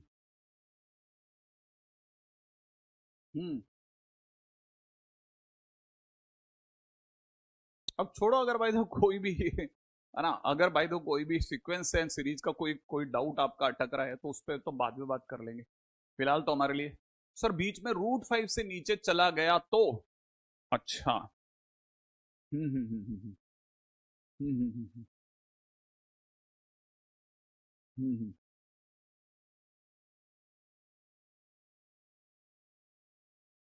अच्छा। अच्छा, ये बीच में आपने कहीं इस पे गौर किया था क्या कि इसको इसको बताते टाइम पे मैंने वो बताया था, ये जो कुछ भी बता रहा हूँ मैं आज से 6 महीने बाद की, 6 चैप्टर बाद की चीज बता रहा हूँ, 6 चैप्टर्स बाद की चीज बता रहा हूँ, है ना। है ना, 6 चैप्टर बाद की चीज। चलो कोई बात नहीं, अभी छेड़ रहे तो। अभी एक बच्चा पूछ रहा है कि सर अगर बीच में √5 के नीचे चला गया तो मैं आपको बताना चाहता हूं कि जो डिवाइड एक्स होता है वो जीरो ऐसे ही नहीं सोचा गया। वो जीरो सोचा ही ऐसे गया था कि उससे पहले फंक्शन के पास सिवाय इंक्रीज करने के और उसके बाद में सिवाय डिक्रीज करने के कोई काम ही नहीं था, हो ही नहीं सकता। उससे पहले और उसके बाद में कहीं पे भी इंक्रीज और डिक्रीज का कोई फंडा ही नहीं बैठता, संभव ही नहीं है, नहीं तो वो जीरो देगा ही नहीं। ऐसा नहीं हो सकता कि बीच में यहां से आया और फिर ऐसा नहीं कर सकता, वो ऐसा नहीं खेलेगा, वो कभी नहीं खेल सकता, संभव ही नहीं है। क्योंकि divide x equal to zero होने का मतलब होता है डिवाइड एक्स माने टेन थीटा जीरो होने का मतलब होता है theta x axis parallel line बना रही है।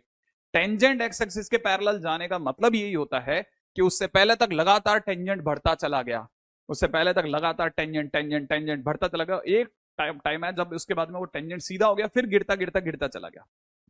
इसका मतलब ऐसा बीच में नहीं होगा। आप जो पूछ रहे हैं बहुत आगे की चीजें पूछ रहे हैं, और मैं जो आपको रास्ता बता रहा हूं वो बहुत आगे का रास्ता बता रहा हूं।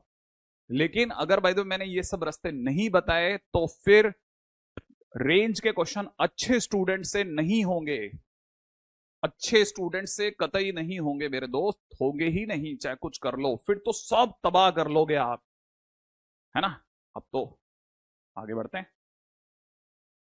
ये सिर्फ और सिर्फ अच्छे स्टूडेंट्स के लिए है, बाकियों के लिए नहीं है। ये चिन्नू मुन्नू लोगों के लिए है ही नहीं गेम। ये चिन्नू मुन्नू से तो यही नहीं होगा यार, वो इनइक्वलिटी नहीं खेल रहा, उसने खेला ही नहीं है, उसने क्वेश्चन ही नहीं करे, उसने कभी किया ही नहीं है। ठीक है, चलो आगे बढ़ेंगे। ठीक है, तो फिलहाल अपन अपन तो अपनी काउंटिंग में आ जाते हैं। ठीक है, 24 के बाद में अपने 4 क्वेश्चन और चढ़ गए 28। हालांकि इस वाले क्वेश्चन ने तो काफी अच्छा खासा समय दे दिया है, और मुझे पता है पीछे जो जिन्होंने इतने सारे क्वेश्चन पूछे हैं they are very intelligently taken all these things. y is equal to में अब चलते हैं cos ऑफ 2 sin x, है ना। इसकी रेंज के ऊपर बात करते हैं, बहुत ही फेमस फंक्शन है जिसके ऊपर अक्सर क्वेश्चन आते हैं। ठीक है, अब सुनना आप पहले जाओ पढ़ो कि dy by d x equal to 0 पर मैक्सिमा या मिनिमा क्यों आता है, मिनिमा क्यों आता है। फिर आपको समझ में आएगा कि बीच के अंदर मर्जी से ग्राफ घूम नहीं सकता। ठीक है, बीच में अपनी मर्जी से ग्राफ घूम नहीं सकता, पॉसिबल ही नहीं है, पॉसिबल ही नहीं है, संभव ही नहीं है किसी भी फंक्शन के लिए। ठीक है, अच्छा चलो अपन इस बात है। चलो अब देखिए, क्या आपकी नजर इस बात पे पड़ रही है कि सर ये एक फंक्शन में दूसरा फंक्शन है, क्या आपकी नजर इस बात पे पड़ रही है एक फंक्शन में दूसरा फंक्शन है, एक फंक्शन है cos x, उसमें दूसरा फंक्शन 2 sin x है। इसका मतलब पक्की बात है ये f में gx वाले रास्ते से जाएगा। तो अब दूसरी चीज, जब मेरे को पता लग गया एक फंक्शन में दूसरा फंक्शन है, तो हमेशा शुरुआत कहां से करनी चाहिए, अंदर वाले फंक्शन से। तो इसका मतलब मुझे पता होना चाहिए कि सबसे पहले 2 sin x कहां से कहां में दौड़ेगा, -2 से 2 में। सोचो आप, ये 2 दौड़ेगा -2 से 2 में। जैसे इसके बाहर आकर के कॉस बैठेगा, जैसे इसके बाहर आकर के कॉस बैठेगा तो ये पूछेगा ना भैया आपकी डीपी भेजो। जैसे वो पूछेगा डीपी भेजो, इसको याद आएगा अरे आप तो कॉस हो, आपका ग्राफ तो ऊपर नीचे दोनों तरफ जाता है, माने इंक्रीजिंग भी हो डिक्रीजिंग भी हो, इसका मतलब नाइदर इंक्रीजिंग नॉट डिक्रीजिंग हो। इसका मतलब नाइदर इंक्रीजिंग नॉट डिक्रीजिंग हो, तो मतलब सर अपने पास तो एक ही रास्ता है, नाइदर इंक्रीजिंग नॉट डिक्रीजिंग में क्या करते थे, इंक्रीजिंग होता तो वैल्यूज डायरेक्ट अपने में ले लेते थे, डिक्रीजिंग होता तो वैल्यूज को अदल बदल के ले लेते थे। अब नाइदर इंक्रीजिंग नॉट डिक्रीजिंग में क्या करते थे, सोचो जरा जल्दी से। इंक्रीजिंग होता तो वैल्यूज डायरेक्ट फंक्शन के पास ले लेते थे, डिक्रीजिंग होता तो बदल के ले लेते थे। अब increasing, neither increasing not decreasing होता तो क्या करते थे, सोचो जल्दी, सोचो जल्दी से, जल्दी जल्दी बताओ, जल्दी जल्दी जल्दी जल्दी जल्दी जल्दी जल्दी जल्दी बताओ, क्या क्या क्या क्या सिखाया था मैंने। हाँ वेरी गुड अभिनव, वेरी गुड। इसने बताया बच्चे ने कि सर अब ग्राफ को डार्क करेंगे। अब ग्राफ डार्क होगा कॉस का, हमने कॉस के ग्राफ को बुला लिया है। कॉस इधर आ जाए यार, ठीक है, बड़े ध्यान से सुनना। ये कॉसेस का ग्राफ बना रहा हूं, थोड़ा काम चलाओ सा, ठीक है। ऐसा ग्राफ बनाया, ठीक है ना। एक मिनट, मैंने ग्राफ बनाया, थोड़ा सा आगे तक बना देता हूं, ठीक है। इधर भी आगे तक बना देता हूं, बड़े ध्यान से सुनना। ये जगह क्या होती है, π/2 होती है। ये जगह क्या होती है, -π/2 होती है। अब जल्दी सोचो, π/2 का मीनिंग क्या होता है, π/2 मतलब नंबर में कितना होता है, सोचो। π/2 मतलब नंबर में कितना होता है, π/2 मतलब नंबर में होता है 1.2, 1.57, तो ये वाला कितना हो जाएगा, माइनस का 1.57 हो जाएगा कि नहीं हो जाएगा। अभी हमारे पास में नंबर क्या है, 2 और -2, हाँ या ना। तो बताओ 2 कहां मिलेगा, 1.57 के लेफ्ट या राइट। ऑब्वियस सी बात है, थोड़ा आगे जाकर के, यहां पे आगे जाते ही यहां इस जगह पे क्या मिलेगा, पाई। पाई की वैल्यू क्या होती है, 3.14। सोचो जल्दी से, 2 कहां मिलेगा, इसके बाद में, इससे पहले, 3 से बाद में 2 कहां मिलता है आजकल, 3 के बाद में मिलता है, पहले मिलता है, पहले, तो इसका अंदर 2 यहां कहीं मिल जाएगा। इसी तरह से जैसे 2 यहां मिलेगा, सिमिलरली -2 यहां मिल जाएगा। तो मतलब ये कि मेरे को -2 से +2 के बीच में ग्राफ पकड़ लेना चाहिए। याद है ना, मेरे को ग्राफ डार्क करना है, कहां से कहां तक का ग्राफ डार्क करना है, -2 से +2 के बीच का। तो मैं -2 से +2 के बीच का ग्राफ डार्क करने जा रहा हूं। लो बॉस, ठीक है, मैंने अपनी तरफ से -2 से +2 के बीच का cos x का ग्राफ डार्क करना चालू कर दिया है। और ये जो डार्क करा हुआ ग्राफ है, इसकी उछाल ही मेरा आंसर देगी। अब सोचो जरा, क्या ये नीचे -1 को छू गया या बीच में ही रह गया, क्या ये पीला वाला ग्राफ नीचे तक आ चुका था या बीच में ही रुक गया है। ऑब्वियस सी बात है सर, बीच में रुक गया, ये तो यहीं रह गया, ये नीचे तक कहां आया, नहीं आया। इसी तरह से देखो जरा, क्या ये नीचे तक गया, क्या नहीं गया, इसका मतलब बीच में रह गया। हाँ, क्या ये टॉप तक गया, 1 तक गया, हाँ सर ऊपर 1 को छू रहा है, तो इसका मतलब इसकी टॉप हाइट तो 1 हो गई। अब बॉटम हाइट क्या है, बॉटम हाइट के लिए कुछ लफड़ा नहीं है, एक्स की जगह 2 डाल दो आप। अगर आपने एक्स की जगह 2 डाला, तो क्योंकि आप कॉस में रख रहे हो, तो इसलिए ये वाली वैल्यू हो जाएगी cos of 2, और ये वाली वैल्यू क्या हो जाएगी, cos of -2, क्योंकि फंक्शन cos का है, cos में एक बार 2 डाला, एक बार -2 डाला।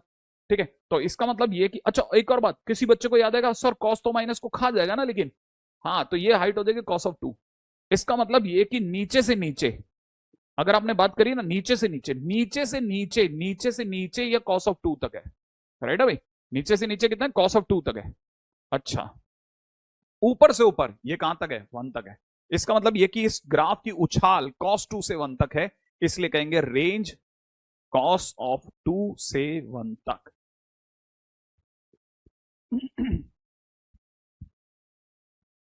राइट है, चलो आगे बढ़ते हैं, अगला सुनिएगा, अगला। अब इसको आगे बढ़ते हैं थोड़ा। मान लीजिए ग्राफ में, सपोज करो किसी ने क्वेश्चन में पूछा होता, ठीक है, y इज इक्वल टू में cos ऑफ 4 sin x, इसकी रेंज पूछी होती, तो सबसे पहले हम लोग, याद है ना, फंक्शन में फंक्शन है, अंदर वाले से स्टार्ट करते, हम पूछते 4 sin x, भैया आपकी रेंज कहां से कहां तक है, बताओ आप कितना जाओगे, तो वो क्या कहेगा, मैं -4 से 4 तक। जैसे इसके आगे आके कॉस बैठेगा, तो ये पूछेगा ना, भैया अपनी डीपी भेजो, तो अपनी डीपी ये वाली भेजेगा, नाइदर इंक्रीजिंग नॉट डिक्रीजिंग। तो ये कहेगा भाई साहब अपने को तो ग्राफ डार्क करना पड़ेगा आपका, तो ग्राफ डार्क करेंगे, हम कॉस का ग्राफ डार्क करेंगे -4 से 4 के बीच वाला सारा। अब हम -4 से +4 तक दौड़ने की सोच रहे हैं। मैं आपके सामने कॉस का ग्राफ वापिस से बना रहा हूं, है ना, ग्राफ बना देते हैं, राइट है, एक काम चलो, उससे ग्राफ बना लिया अपन ने, राइट। अब अपने को पता है कि इस जगह पर, इस जगह पर, इस जगह पर आता है π/2, मतलब 1.57, इस जगह पर आता है पाई, मतलब 3.14, ठीक है, इस जगह पर आता है 3π/2, 3π/2 का मतलब लगभग 4.5, 4.5 के आसपास, ठीक है। सेम उधर भी ऐसे ही चलेगा, माइनस का π/2, यहां पे आएगा माइनस का पाई, यहां पे आएगा माइनस का 3π/2, और ये भी माइनस का 4.5 होगा। हमें कहां से कहां तक का ग्राफ डार्क करना है, -4 से +4 तक का, तो -4 कहां मिलेगा, -4 मेरे हिसाब से 4.5 के आसपास कहीं मिल जाएगा, ये प्लस का 4, 4 4.5 से थोड़ा पहले पड़ जाएगा। सिमिलरली माइनस का 4, माइनस के 4.5 से थोड़ा इधर ही पड़ जाएगा। अब मैं बीच का सारा ग्राफ डार्क करने के मूड में हूं, मैं -4 से +4 के बीच का सारा ग्राफ डार्क कर रहा हूं, राइट है, आपके वही पिंकी प्रॉमिस वाले कलर से। लो बॉस, मैंने सारा ग्राफ डार्क कर दिया। अब जो ग्राफ डार्क हो चुका है, मैं सिर्फ उसकी उछाल देखने के लिए तैयार हूं, ठीक है। मुझे पता है मेरी टॉप हाइट 1 आ चुकी है, मैं अच्छे से जानता हूं नीचे से नीचे बॉटम -1 को लग चुका है। इसका तो सारा जो भी पिंकी ग्राफ है वो -1 से +1 के बीच की उछाल में ही है, इसके इधर उधर जा ही नहीं पाया, राइट है। तो इस बार मेरी जो ग्राफ की बॉटम में मिनिमम उछाल जो है वो -1 है, और टॉप उछाल जो है वो +1 है, इसलिए रेंज भी इसकी -1 से +1। सही है, बहुत अच्छे क्वेश्चनों में से एक है ये।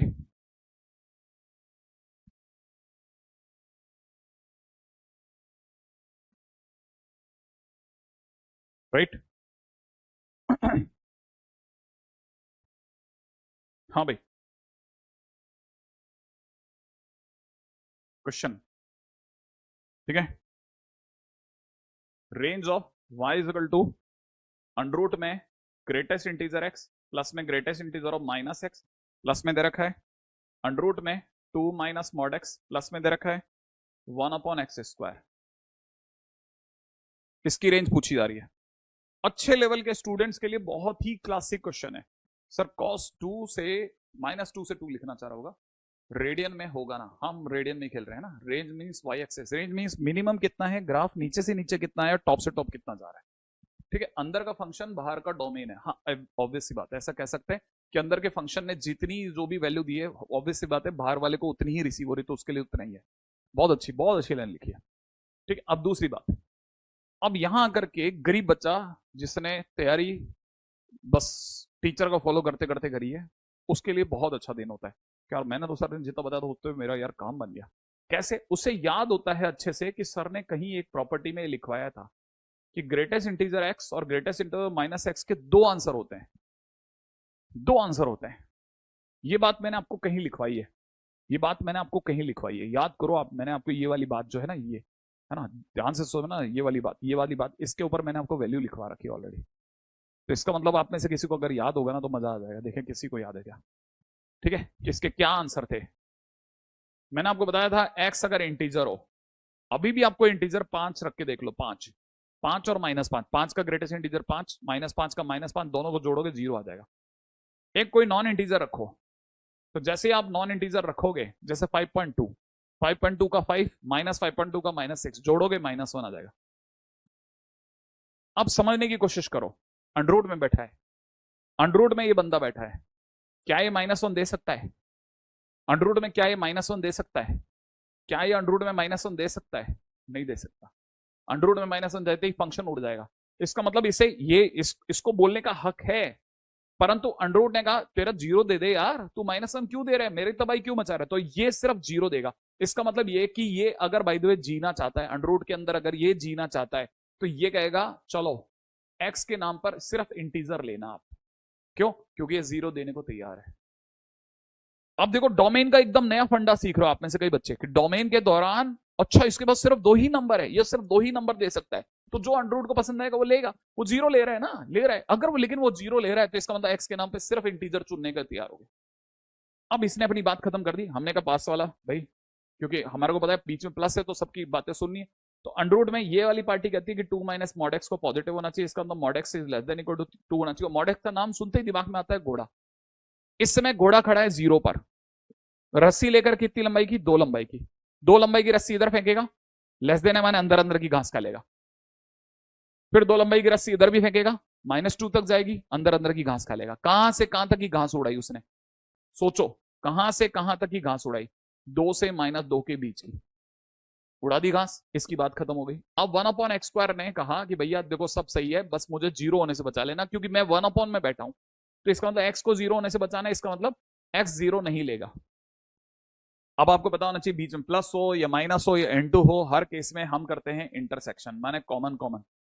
अब आइए कॉमन की बात करते हैं। इसका मतलब मुझे -2 से +2 के बीच का सारे नंबर लेने का हक है, 0 को छोड़ करके, और उसने कहा है कि इंटीजर लेना।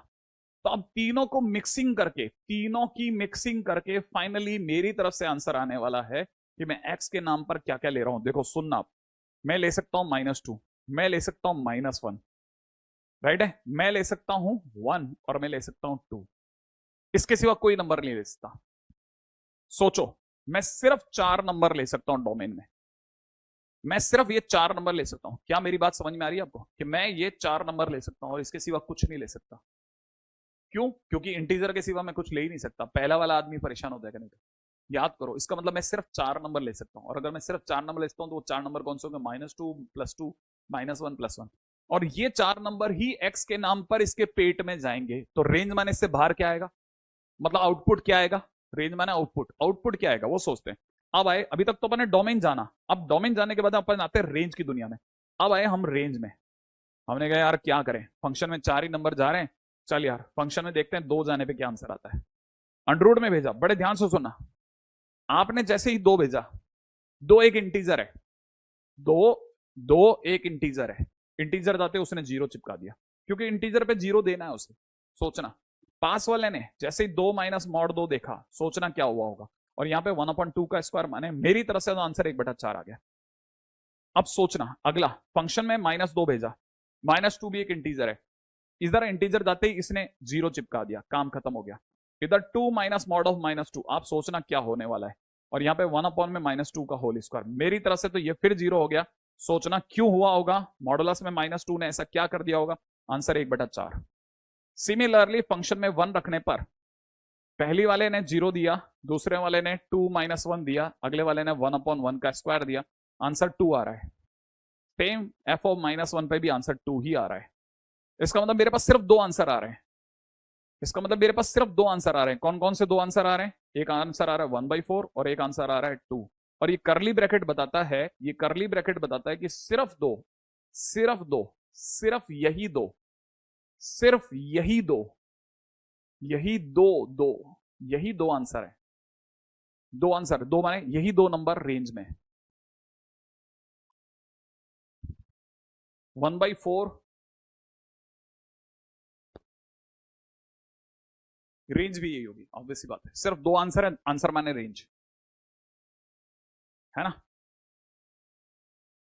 अब एक एक बात, जो अच्छा स्टूडेंट है वो और सुने इस बात को। जब x के नाम पर आप चुन चुन के नंबर ले रहे होते हैं ना, जब x के नाम पे आपके पास में चुन चुन के नंबर आते हैं, जैसे -2 बीच का नंबर नहीं है, फिर -1 फिर बीच का नंबर नहीं है, फिर 1 फिर 2, तो ऐसे वाले को कहते हैं डिस्क्रीट डोमेन। ऐसे को बोलते हैं डिस्क्रीट डोमेन, टूटा फूटा domain, number number discrete domain. Discrete domain में रेंज निकालने के लिए उन्हीं नंबर को उठा करके फंक्शन में रख दो, आंसर आ जाता है। ठीक है, आई थिंक मेरी बात यहां तक आपको पकड़ में आई होगी। ये सारे जितने भी क्वेश्चन मैं आपको बता रहा हूँ, सारे क्वालिटी क्वेश्चन है, एक भी जगह पे मैं हल्का क्वेश्चन नहीं बताया आपको। ठीक है, सब बहुत ही काम के क्वेश्चन है। ठीक है, अब अभी तक अपन ने इस पूरे चैप्टर के दो महापड़ाव पार किए हैं, पहला डोमेन, दूसरा रेंज। ठीक है, तीसरा एक छोटू सा पड़ाव है, उस पर चलते हैं, और उसका नाम है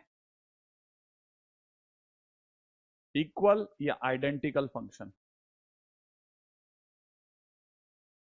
राइट है, इक्वल या आइडेंटिकल फंक्शंस, राइट, इक्वल या आइडेंटिकल फंक्शन। इसमें अलग भी आएगा, नहीं आएगा सर, 1 पुट करोगे तो 5/4 होगा, नहीं होगा, 1 पुट करेंगे तो 2 होगा। ठीक है, 1 पुट करने पे 2 होगा। ठीक है, इक्वल फंक्शन, कोई भी दो फंक्शन इक्वल फंक्शन कब कहलाते हैं, तो पहली बात डेफिनेशन पे आते हैं अपन, है ना। सबसे पहले डेफिनेशन से समझते हैं। डेफिनेशन कहती है कि f(x) and g(x) are set to be equal functions. कैसे फंक्शंस, इक्वल फंक्शंस, अगर वो हमारी तीन शर्तें मान जाए तो। पहली शर्त, ठीक है, domain of F, domain of F should be equivalent to domain of G. Second, range of F should be equivalent to range of G. तीसरा, ठीक है, graph of F x is equal to G X. ठीक है, ऐसे भी कह सकते हैं सामाजिक तौर पे सेम होने चाहिए।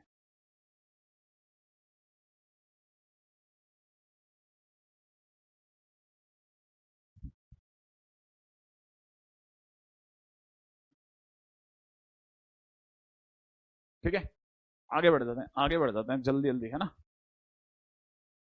हो सकता है नहीं आ रहा हो तेरा डीएम मेरे तक।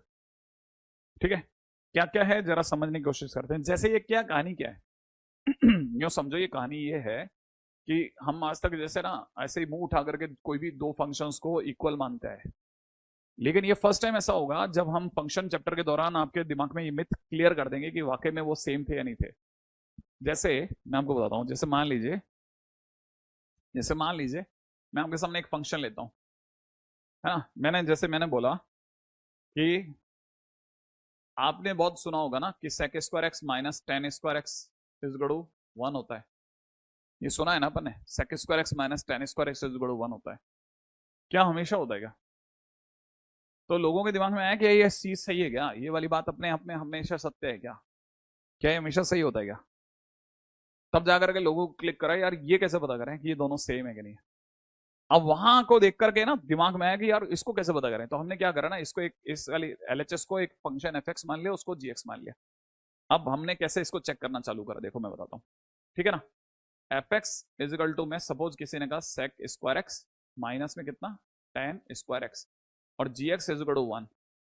ठीक है ना, इक्वल फंक्शन और नॉट। मान लो किसी ने कहा कि देखो सेम है कि नहीं, तो कुछ नहीं, हमारे को ये तीन हमारे क्राइटेरिया थे, हम चेक कर लेते थे। ठीक है, जिसमें भी अगर बाय द वे कोई second first two criteria fulfil कर रहा है ना, तो हम तीसरे को भी सही मान लेते थे, अगर वो क्लिक करता है कि हाँ ये दोनों सेम है, मतलब तीसरे को भी ज्यादा चेक नहीं करते। ठीक है, जैसे मैं आपके सामने पहले एक काम करता हूँ, इसके डोमेन की बात करता हूँ और फिर इस साइड पे दीवार के इस पार इसका ऑपरेशन चलता रहेगा। ठीक है, अब जैसे G x is equal to one है, तो G x is equal to one, तो वन तो कांस्टेंट है ना। कांस्टेंट फंक्शन का डोमेन क्या होता है, आप तब तक सोचो कि कांस्टेंट फंक्शन माने इसका डोमेन क्या होगा, वन का डोमेन क्या होगा। तब तक मैं इसका बताता हूँ। ये जो दे रखा है ना f x is equal to में सेक स्क्वायर एक्स, मुझे सेक स्क्वायर एक्स नहीं दिखता, one upon cos square x दिखता है और माइनस में sine square x upon cos square x दिखता है। ठीक है ना, मुझे तो इवन ये भी नहीं दिखता, मुझे तो और साफ दिखता है। मुझे तो दिखता है कि one upon cos square x तक तो ठीक है, लेकिन ये भी ऐसे मत दिखाओ, इसे और तोड़ो, साइन स्क्वायर एक्स और ये one upon cos square x मुझे अब ऐसे दिख रहा है। ठीक है ना, अब मैं अच्छे जानता हूं कि वन अपॉन होते ही दर्द कहां है, इसको दर्द है नीचे जीरो बनने का, तो ये हमेशा चाहेगा कि कॉस एक्स भैया आप जीरो मत हो जाना।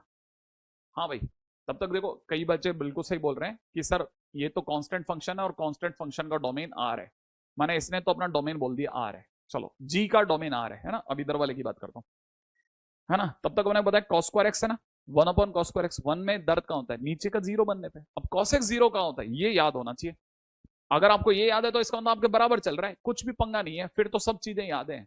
कॉस एक्स जीरो कहां होता है, तो आपको पता होना चाहिए कॉस एक्स जीरो होता है ऑड पाई बाय टू पे। क्या बोला मैंने, ऑड पाई बाय टू पे। मैं 2n+1 लिख रहा हूं लेकिन आपको बोल क्या रहा हूं, ऑड पाई बाय टू, ताकि आप में से कोई भी स्टूडेंट जो अच्छा विद्यार्थी है ना गणित का, जो अच्छा स्टूडेंट है मैथ्स का, वो इस तरह की शब्दों को बोल के याद रखता है कि अच्छा ऑड पाई बाय टू, वही सीख पाएगा हमसे कि यार अच्छा ओके ऐसे बोलना है। अच्छा तो कोई बात नहीं, अपने अड़ोस पड़ोस में कोई सुनना है सुनने दो, कोई तकलीफ, अपने नंबर अच्छे आएंगे बाद में अपनी सब तारीफ करेंगे। तो अपने बताया कॉसेक जीरो होता है ऑड पाई बाय टू से, लेकिन कॉसेक तो जीरो नहीं होने देना, इसका मतलब एक्स को ऑड पाई बाय टू नहीं होने देना। अच्छा इधर भी देखो, साइन स्क्वायर एक्स जो है ना इसका डोमेन आर होता है। कैसे, साइन स्क्वायर एक्स का ग्राफ याद दिलाता हूं आपको, याद आएगा धीरे धीरे, कुछ अपनी कॉपी टटोलना आपको याद आ जाएगा। ऐसा ग्राफ सिखा रखा मैंने आपको, दुबला ग्राफ, लीन ग्राफ वर्ड यूज करा था मैंने। ठीक है ना, तो इसका डोमेन तो आर होता है, तो इसका मतलब ये तो आर डोमेन का है। दूसरी बात, one upon cos square x का फिर से सेम ही तो डोमेन आएगा भाई, ये फंक्शन और ये फंक्शन डिफरेंट थोड़ी ना है। One upon cos square x ये रहा, one upon cos square x ये रहा, दोनों का डोमेन तो सेम ही आएगा। माने दोनों चाहेंगे कि x odd pi by two ना हो, तो फिर एक्स हो क्या, अरे दुनिया के नंबर पड़े हैं आर में, सटा लो इसको बस, और क्या, बाकी सारे नंबर ले लो। अब ये इसने बोला ठीक है, एफ एक्स का डोमेन आ गया, इधर इसका डोमेन कितना आया, आर आया। अब दोनों के बीच में अगर आप इंटरसेक्शन निकालोगे तो आपको पता है इंटरसेक्शन में तो छोटू जीतेगा। ठीक है, तो इसलिए मतलब डोमेन क्या आया, डोमेन आया मेरे दोस्त, ओ मैं क्या कर रहा हूं, मेरे से पाप हो गया सॉरी, इसका डोमेन आया इतना। अच्छा और ये किसका डोमेन है, फंक्शन एफ का डोमेन है, ये एफ का डोमेन है, और ये डोमेन ऑफ जी कितना है, आर है। ओहो ये दोनों तो सेम नहीं है, माने domain of F is not equal to domain of G, क्योंकि ये दोनों सेम नहीं है। तो इसका मतलब ये कि ये दोनों इक्वल फंक्शन नहीं है, माने sec square x minus tan square x is equal to one जो है वो पूरा सच नहीं है, कभी कभी सच है। हाँ ये बराबर है, इक्वल टू वन है, आगे भी रहेंगे और पहले भी थे, लेकिन कहा, इस जहां पे भी ये दोनों का कॉमन डोमेन होगा वही सच है, अदरवाइज ये वन के बराबर नहीं होगा। हम बोलेंगे भी, लेकिन क्योंकि फंक्शन हमें सच्चाई दिखाएगा, सच्चाई, यार ये बात पूरा सच नहीं है ये वन, लेकिन कहां कहां वन है, कॉमन डोमेन में, कॉमन डोमेन माने इस इलाके में। अदरवाइज अभी तो प्रेजेंटली मैं पूरे आर के लिए हाँ नहीं बढ़ सकता, मैं हर जगह के लिए हाँ नहीं बढ़ सकता। तो इसका मतलब ये कि f x and ji x are not equal function. ये अभी तो इक्वल फंक्शन नहीं कहलाएंगे बॉस। अब आप में से कई लोगों को क्लिक करा होगा कि ये क्या गजब चीज है कि सोचो हम जिसे हमेशा, जैसे मैं आपको और एक और बात बताता हूँ, देखो अपने अपने पास तो बहुत सारे ऐसी चीजें ना जिनको अपन ने सच मान लिया अपने अपने इलाके में। देखो देखो मैं आपको बताता हूँ, जैसे आपने ये सुना होगा, अपने सुना है ना बहुत बार कि log x square is equal to 2 log x होता है। याद है ना, अपन कहते हैं 2 जम करके आ गया। ऐसा सुना है ना कि ये ऐसा होता है। अभी चेक कर लेते हैं होता है कि नहीं। ठीक है, अब कैसे चेक करेंगे? चेक करने के लिए हमारे पास एक क्वेश्चन बना लेते हैं कि f x is equal to में log x स्क्वायर और g x is equal to में 2 log x इक्वल फंक्शन और नॉट। लो क्या करना है, एफ का डोमेन इधर निकालते हैं, इसका डोमेन निकालते हैं ना, है ना। डोमेन निकालने के लिए क्या चाहिए, लॉग को क्या चाहिए, बेस में ई मान रहे हैं अपन, है ना। इसको लॉग का डोमेन निकालने के लिए क्या चाहिए, एक्स स्क्वायर को ग्रेटर देन 0 होना चाहिए बस। अच्छा इधर की तरफ अगर अपन बात करते हैं तो इसका डोमेन निकालने के लिए लॉग के अंदर बैठा हुआ है एक्स, तो एक्स को 0 से बड़ा होना चाहिए। सर सेम ही तो है ना, x greater than 0 x square greater than 0, क्योंकि एक्स अगर 0 से बड़ा होगा तो एक्स स्क्वायर भी ग्रेटर देन। रुको भाई रुको, पूरी बात सुनो। एक्स स्क्वायर ग्रेटर देन 0 नहीं होता है। क्या बात करो, एक्स स्क्वायर ग्रेटर देन 0 नहीं होता? नहीं, ये सच नहीं है। सच है x square greater than equal to 0 होता है। एक्स स्क्वायर ग्रेटर देन 0 अगर आप बोलोगे ना तो मैं रोक दूंगा कि यार इक्वल टू कहां है, इक्वल टू भी तो होता है, वो कहां गया। तो इसका मतलब ये कि यहां से बात ये निकलेगी कि एक्स 0 नहीं है। माने एक्स स्क्वायर अगर ग्रेटर देन 0 है तो इसका मीनिंग निकलेगा कि एक्स ग्रेटर देन एक्स जो है वो 0 नहीं है, क्योंकि एक्स स्क्वायर तो ग्रेटर देन इक्वल टू 0 होता है। ये है सच पूरा। इसका किसी ने इक्वल टू उड़ा दिया क्या? तो एक्स स्क्वायर अगर ग्रेटर देन 0 दिया है तो इसका अन्य तरीके से मतलब है कि एक्स 0 नहीं है। और एक्स अगर 0 नहीं है तो एक्स दुनिया के सारे नंबर ले रहा है माइनस इन्फाइनाइट से इन्फाइनाइट तक के सिवाय 0 के। और एक्स माने डोमेन ऑफ एफ, एफ का डोमेन, जबकि ये जी का डोमेन, जी का डोमेन कह रहा है हमें 0 से बड़े सारे नंबर पसंद आ रहे हैं। माने डोमेन ऑफ जी कह रहा है कि एक्स के नाम पर हमारे को 0 से इन्फाइनाइट दो। अब आप बताओ आजकल आप 0 से इन्फाइनाइट और ये सेम मानने लग गए क्या? क्या ये दोनों सेम हो गए क्या? मैं तो नहीं मानता। ये तो सिर्फ 0 के आगे लेके जा रहा है, ये कह रहा है 0 को छोड़ के बाकी सब ले लेगा, तो नेगेटिव भी लेने को तैयार बैठा है। तो इसका मतलब सीधी सी बात, G domain of G is not equal to domain of F, माने नॉट इक्वल। तो फिर गलत पढ़ाएगा, हाँ पूरी बात नहीं बताएगी।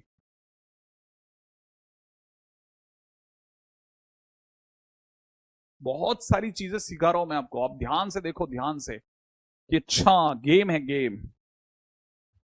और आप में से कई लोगों के लिए तो ये भी ज्यादा इंपॉर्टेंट है कि मैं आपको सिखा कैसे रहा हूं, x square greater than equal to 0 होता है क्या, उसमें इक्वल टू 0, ये इसके बाद ये लाइन स्ट्राइक ही नहीं करती है। इसके बाद ये वाली लाइन, ये वाली लाइन सिर्फ बोलने पे ही स्ट्राइक करेगी। जैसा मैंने बोला वैसा वैसा बोलोगे तो स्ट्राइक करेगी। ठीक है, अब दूसरी बात पे बात करते हैं। ठीक है, तो मतलब हमने फिर फिलहाल एक बहुत बड़ा एक वर्ग ढूंढा, ठीक है, और फिर बहुत सारे क्वेश्चन पकड़े कि सच है कि झूठ है। जैसे मैं तो कहता हूं इवन बहुत बच्चों वाला क्वेश्चन है ना, जैसे हमने सुना है कि 1/x बोलो या x/x² बोलो, एक ही बात है, एक्स एक्स कट जाएगा, 1/x ही तो होएगा, दोनों सेम है ना, है ना। तो फिर हमने इस पर भी बात करी, हमारे छोटे छोटे क्वेश्चन क्रिएट हुए। हमने एक तरफ लिया एफ एक्स बराबर 1/x और एक तरफ लिया जी एक्स बराबर में कितना, x/x², राइट है। और सबसे पहले इक्वल है या नहीं है ये देखा, क्वेश्चन मार्क। कैसे देखा, अगर कोई मुझे f x is equal to 1/x देगा और जी एक्स के नाम पर अगर कोई मेरे को x/x² देगा तो मुझे ये ऐसे दिखेगा मेरे दोस्त। इसके लिए तो मैं देखते समझ जाऊंगा कि बस ये 0 से डरता है, बात खत्म। इसको देखते मैं समझ जाऊंगा कि x² 0 से डरता है और x² 0 से डरता है, माने x 0 से डरता है। सर ये तो सेम ही तो है, हाँ सेम है ना, तो क्या हर बार थोड़ी ना अलग निकलेगा। हाँ तो देखो दोनों सेम आ गए, तो यस फिर तो बराबर है, एकदम सही और हमेशा बराबर है। ठीक है, इसका मतलब domain of F domain of G के लिए सेम है। चलो चलो डोमेन सेम है, रेंज थोड़ी ना सेम होगी। अब यहां पे इंपॉर्टेंट क्या है, अब यहां पे इंपॉर्टेंट ये है कि इतनी बेसिक बातें आपको पता होनी चाहिए, इतनी बेसिक बात आपको पता होनी चाहिए। जो मेरे को बहुत ध्यान से सुन रहे हैं ना, वो बहुत ध्यान से सुनो बेटा, बहुत काम की बातें बता रहा हूं, शायद बहुत अनमोल बातें। अगर किसी ने जी एक्स बराबर में एक्स बटा एक्स स्क्वायर लिखा है ना, तो आप एक्स से एक्स नहीं काट सकते, नहीं काट सकते। क्या बोल रहे हो? हाँ, नहीं काट सकते। अगर आप इसको काटोगे ना, तो आपको लिखना पड़ेगा कि मैंने एक्स से ये एक्स स्क्वायर कट किया है, परंतु जानते हुए कट करा है कि एक्स जीरो नहीं है। मतलब मतलब आप किसी भी नंबर को किसी नंबर से काट सकते हो ना। जैसे 2 से 2 कट सकता है, 3 से 3 कट सकता है, लेकिन 0 से 0 नहीं कट सकता।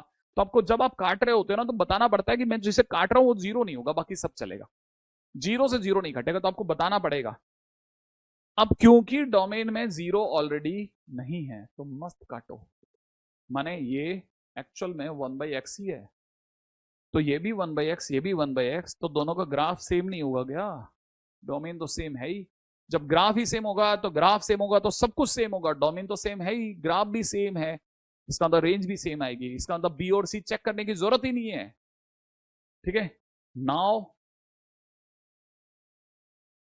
fx is equal to 1/x and gx is also 1/x. ठीक है, similar graph gives similar range. मुझे नहीं पता आप में से कितने लोग ये मेरी बातें समझ पा रहे हैं। मुझे सीरियसली नहीं पता कि आप में से कितने लोग इतनी बातें समझ पा रहे हैं। ठीक है, जैसे कई बच्चे लिख रहे हैं सर इतना कंसेप्चुअल डेप्थ, इतनी इतनी ज्यादा छोटी छोटी बातें। हाँ, अरे बहुत सारी बातें सिखाऊंगा, आप तो बस बैठो। छोटी छोटी बातों में भी आपको ऐसा लगेगा ना, साला इतना अंदर अंदर अंदर था क्या। हाँ, तभी तो अच्छा बनेगा दिमाग। ठीक है, जैसे एक और चीज है जो वर्ल्ड फेमस है। ठीक है, बस आपको पता होनी चाहिए। जैसे आप में शायद कईयों को पता नहीं होगा, ई की पावर एल एन एक्स और एल एन ई की पावर एक्स सेम होता है। पता है आपको? नॉर्मली सेम होता है। क्यों? क्योंकि ई की पावर एल एक्स में ई और एल एन कट जाता है, तो एक्स रह जाता है। ऐसे ही एल एन और ई कट जाता है, एक्स रह जाता है। ऐसे पता था ना? नहीं पता था? ठीक है, कोई बात नहीं। ठीक है, अब कोई बात नहीं, अब तो आपकी जिंदगी में झंझट तो रहेगा ही रहेगा। तो पहली चीज है ना, जैसे किसी ने क्वेश्चन में दिया कि f x is equal to में ई की पावर एल एन एक्स और g x is equal to में दिया है एल एन ई की power x, is identical function और आइडेंटिकल फंक्शन और नॉट। क्या ये सेम फंक्शन है क्या? क्वेश्चन उठ रहा है, क्या ये सेम फंक्शन है क्या? ठीक है, क्या ये दोनों सेम फंक्शन है क्या? तो सुनिएगा साहब, ऐसा है कि ये सेम फंक्शन है कि नहीं पता नहीं, इनको तो उतारना पड़ेगा। ई की पावर एल एन एक्स और यहां से जी एक्स इज इक्वल टू में एल एन ई की पावर एक्स। ठीक है, अब जरा ध्यान से सुनो, दीवार खड़ी करते हैं, इधर उधर इलाज करते हैं दोनों का। दीवार कहाँ गई रहे? हाँ, अब देखो क्या है सीन। और लॉग चाहता है, लॉग बस एक ही चीज चाहता है, क्या? कि उसके अंदर का जो आर्ग्यूमेंट है वो पॉजिटिव हो। और ई की पावर एक्स आपको पता होगा ना, अंदर वाला पॉजिटिव होना चाहिए। माने ए की पावर एक्स पॉजिटिव होना चाहिए, और ई की पावर एक्स पॉजिटिव होता है कब? हमेशा। एंड ई की पावर एक्स ये चाहता है ये, and this is true, and this is true always. और जो चीज हमेशा सत्य होती है ना, उसके लिए एक्स बिलोंग्स टू आर आ जाता है। माने पूरे आर के लिए सत्य है, इसके मतलब इसके नाम पे या एक्स के नाम पे सब ले लेगा, माने इसका डोमेन आर हो गया। अब इसकी बात करते हैं। अब आपको पता होना चाहिए, सबसे पहले डोमेन हमेशा सबसे पहले फर्स्ट नंबर ई से चालू होगा। ई का डोमेन आर है, वो कहेगा मेरे से मत पूछो, तुम तो लॉग से पूछो। लॉग कहेगा भाई मेरे आर्ग्यूमेंट में एक्स है, उसको कहना प्लीज पॉजिटिव रहे। अब ये वाली पार्टी कहती है कि मैं जीऊंगी सिर्फ और सिर्फ जीरो से इन्फाइनेट में। ये वाली पार्टी बोल रही है कि मैं जीऊंगी माइनस इन्फाइनेट से इन्फाइनेट में। दोनों सेम नहीं है। Domain of F is not equal to domain of g on a not equal function. Not equal function. ठीक है, आगे बढ़ते हैं। नेक्स्ट, जल्दी जल्दी अगले पे बढ़ते हैं। हाँ, F x is equal to में X mod X and ji x is equal to में एक्स स्क्वायर इंटू में सिग्नम एक्स। ठीक है ना, आइडेंटिकल और नॉट। ठीक है, ये थोड़ा डिफरेंट हो गया, एक्स मॉड एक्स और ये, है ना, सर टेलीग्राम एक्टिव क्यों नहीं है? अरे यार वो कई आदत है ना, लेकर के अपनी गंदगी उठा करके फिर अपने, और मैं इस समय ये थोड़े ना देखेंगे यार, ये थोड़ी ना देखेंगे कि बच्चा क्या बकवास कोई आकर के डाल रहा है, इतने इसके लिए थोड़ी ना बने अपन। अपना पढ़ने पढ़ाने का धंधा है, ठीक है। पहले ही है ना चीजें इधर उधर हैं, उनको जरा सेटल करें, रिजल्ट लाएंगे तब सोचेंगे ना अपन जरा। और फिर भी मैं कर दूंगा, डोंट वरी ना। एक्स मॉड एक्स है ना, मैं आपको फिर बताता हूँ, बड़े ध्यान से सुनो। लगे हाथ तो ये भी सल्टा देता हूं मैं, थोड़ा फास्ट मोड में खेलूंगा। एक्स प्लस मॉड एक्स जुड़े x minus mod x multiply हो, ठीक है। क्या करना चाहिए? अरे तीनों देखो, तीन तरह की बातें करी मैंने, ठीक है। क्या क्या बातें करी है? X plus mod x minus mod x और एक्स इंटू मॉड एक्स। मान लो मैंने तीन तरह की बातें करी है ना। मेरे को अगर भाई इनके बारे में जानना है तो I am just interested into this कि मॉड के अंदर कौन है एक्स ना। तो इसका मतलब ये कि एक्स जब पॉजिटिव होगा तो ये एक्स निकालेगा, एक्स जब नेगेटिव होगा तो ये माइनस एक्स निकालेगा, और आगे एक्स बैठा ही है, राइट है। तो अपना y जो है वो इधर कितना बन जाएगा, 2x बन जाएगा, ये कट करके क्या बना देगा, 0, ठीक है। ये अब मेरे को पता होना चाहिए, बस मेरे को छोटी छोटी चीजों का आइडिया होना चाहिए। क्या क्या छोटी छोटी चीजों का आइडिया होना चाहिए? कि x greater than equal to 0 कहां होता है, ये होता है, ये x greater than equal to 0, 0 या 0 से आगे का x। उसके दौरान मुझे ग्राफ बनाने की इजाजत है, कौन सा? y is equal to 2x, y equal to 2x, y equal to 2x is just a straight line, इस तरह की लाइन होगी, y is equal to 2x। X less than 0 कहां होता है? ओरिजिन के पीछे, ये वाला इलाका, ये सारा इलाका एक्स लेस देन 0 का इलाका। तो एक्स लेस देन 0 में मेरे को y इक्वल टू 0 बनाना, y equal to 0 is x axis. तो ये जो दोनों लाइनें है ना, ये वाली पूरी लाइन, ये पूरा जो ग्राफ बना है ना येलो येलो में, ठीक है, this is y is equal to 0। ये graph is the graph of X plus mod X का graph, X plus mod X का ग्राफ है, राइट है। अब एक्स माइनस मॉड एक्स का ग्राफ बना रहा हूं, सुनना। एक्स जब पॉजिटिव, क्योंकि मॉड में एक्स बैठा है तो मैं सिर्फ एक्स के बारे में सोचूंगा कि एक्स जब पॉजिटिव होगा, एक्स जब नेगेटिव होगा।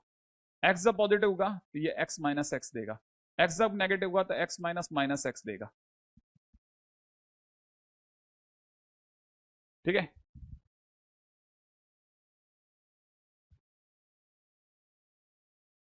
ठीक है, अब यहां समझना, एक्स और एक्स कटेगा, है ना, एक्स और एक्स कटेगा तो 0 बनाएगा, ये दोनों मिलाकर के क्या दे देंगे, 0 जब एक्स पॉजिटिव हो और 2x जब एक्स नेगेटिव हो।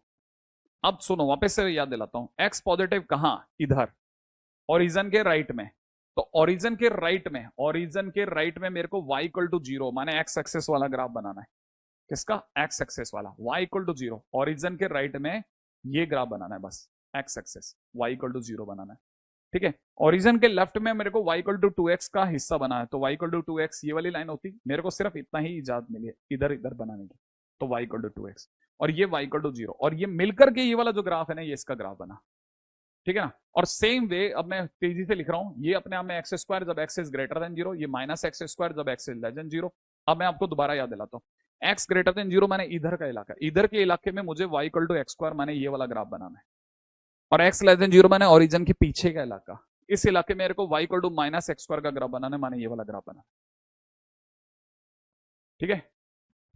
मैं आपके सामने 3 ग्राफ आपकी जिंदगी में मैंने आपके और ऐड कर दिए, ठीक है, काम आएंगे आपके, रखना अपने पास। अब मैं चलता हूं पिछले क्वेश्चन में, राइट। हाँ भाई, अपना काम है आइडेंटिकल चेक करना ना। देखो मैं आपके सामने फंक्शन लिखता हूं, एक्स मॉड एक्स, ठीक है। जब एक्स पॉजिटिव होगा, तो ये एक्स स्क्वायर बनाएगा, जब एक्स 0 होगा तो ये 0 बनाएगा, आप सोचना। जब एक्स नेगेटिव होगा तो ये माइनस एक्स स्क्वायर बनाएगा, जैसा मैंने अभी बताया था, राइट। अच्छा, अब मैं जीएक्स पे चलता हूं। जीएक्स क्या है? जीएक्स है x square into signum x. Signum function 3 तरह का आंसर रखता है। एक्स जब पॉजिटिव होता है तो देता है 1, एक्स जब 0 होता है तो देता है 0, एक्स जब नेगेटिव होता है तो देता है -1। लेकिन सर आगे तो एक्स स्क्वायर की गुणा हो रही है ना, हाँ तो एक्स स्क्वायर की गुणा करता हूं, देखो अब मैं एक्स स्क्वायर की गुणा करता हूं, तो 1 into x square, 0 into x square और -1 इंटू एक्स स्क्वायर। तो फाइनली अगर आप इसे इकट्ठा करोगे तो आपको मिलेगा एक्स स्क्वायर 0 और माइनस एक्स स्क्वायर। कब? जब एक्स 0 से बड़ा हो, एक्स जब 0 हो और एक्स जब नेगेटिव हो, आप ध्यान से देखो, क्या आपको देखने की जरूरत पड़ रही है क्या? क्या ये जो करली ब्रैकेट में लिखा है ये दोनों सेम नहीं है क्या? बिल्कुल, क्या ये बिल्कुल ही सेम नहीं है क्या? फर्क कहाँ है? फर्क कहाँ है? दोनों में फर्क है कहाँ? है ना, दोनों में फर्क है कहाँ? वो उस वाले को छोड़ देना, इसको देख लेना। ठीक है, तो दोनों में सेम है। एक्स जब जीरो से बड़ा एक्स स्क्वायर, एक्स जब जीरो तो जीरो, तो दोनों तो सेम है ना। तो इवन इसमें डोमेन रेंज भी चेक करने की जरूरत नहीं है। Similar, similar, both are similar, दोनों के ग्राफ एकदम सेम होंगे। ठीक है, f x and ji x are similar functions. इसमें कोई रेंज डोमेन चेक करने की जरूरत नहीं, एकदम सेम है, सेम। ठीक है, तो बहुत काम की चीज थी, है ना, बहुत ही काम की चीजें चल रही हैं जो भी अभी अपन, हालांकि अपन बहुत थोड़ा, जिसे कहते हैं ना, जैसे कम समय के लिए है। ठीक है, लेकिन सर ये तो एक्स क्यूब जैसा, हाँ कह सकते हो आप, ये एक्स क्यूब वाला, एक्स क्यूब जैसा ग्राफ होता है एक्स मॉड एक्स का। ठीक है, तो आज के दिन का तो मेरा दादा ख्याल है ना, अपन बस टाइम अप करते हैं। ठीक है, और कल के दिन पे मैं आपको जाने से पहले बताना चाहता हूँ। ठीक है, कल हमारा मतलब अब आने वाले 4 से 5 लेक्चर्स, ठीक है, हम खत्म कर देंगे चैप्टर, बहुत फास्ट चलेगा अभी ये चैप्टर। और जितना भी हो समझो, अब असली मसाला सारा अब है। ठीक है ना, most important part, most important part अब चालू होगा। और अगर ये आ जाएगा तो आपको मैं बताता हूँ, मैं बहुत सारे बच्चों के कांटेक्ट में रहता हूँ। ठीक है ना, मैं बहुत सारे बच्चों के कांटेक्ट में रहता हूँ। मैं अच्छे से जानता हूँ कि कई जगह पे तो लिमिट तक पहुंचा दिया लोगों ने, लिमिट तक पहुंचा दिया, लेकिन उनसे आईटीएफ के क्वेश्चन अभी भी नहीं बनते। ठीक है सर, सीट का आंसर प्रोवाइड कर दीजिए तो क्रॉस चेक कर लेंगे अपने आंसर्स। हाँ, कल के दिन पर हम लोग पढ़ेंगे, पहले जाने से पहले बता दूं, कल के दिन पे हम मोस्ट इंपॉर्टेंट पार्ट पढ़ने वाले हैं, 1 to 1 function, many to one function, onto functions, into functions. ये इतने काम के हैं और सबसे ज्यादा most probable questions of mains है। मेंस में सबसे ज्यादा पूछने प्रश्न, वैसे भी देखा जाए तो अभी भी वैसे 4 लेक्चर के अंदर, जो भी अगले 4 लेक्चर्स में होगा, वो सारा का सारा काम इसी पे चलेगा। ठीक है, अन अकेडमी पे जून से कंटिन्यूटी, हाँ देख लो, सोचो जून से कंटिन्यूटी, पता है अब उससे कोई फर्क नहीं पड़ता। जैसे अभी मेरे को बच्चे मिले थे ई सरल के थे, वो भी कह रहे थे कि सर लिमिट खत्म होने वाला है, मोशन के अंदर भी आप यूँ समझ लो लिमिट चालू हो गया है, लिमिट बीच में चल रहा है। ठीक है सर, देखो स्कूल में कंटिन्यूटी पढ़ा रहे हैं अपन, है ना, बहुत, ये मैं कह रहा हूँ ना, उनकी उनका एंड डेट और अपना एंड डेट है ना, बस उसमें सिर्फ 10-15 दिन का अंतर होगा। अपने को भी समझ में नहीं आएगा अपन काम तेज भागे। ठीक है, बस सब एक साथ चलेंगे। हाँ, ठीक है। अच्छा, मेरे को एक बच्चा बार बार कह रहा था कि सर उसमें होमवर्क में एक क्वेश्चन, एक डाउट है, पर वो बस ये नहीं बता रहा कि सर ये वाला क्वेश्चन नंबर डाउट है। ठीक है, वो सीधा नंबर बताता हूँ, मैं सीधा कूद पड़ता उस पर।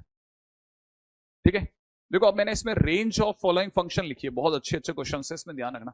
ठीक है, कहाँ गया?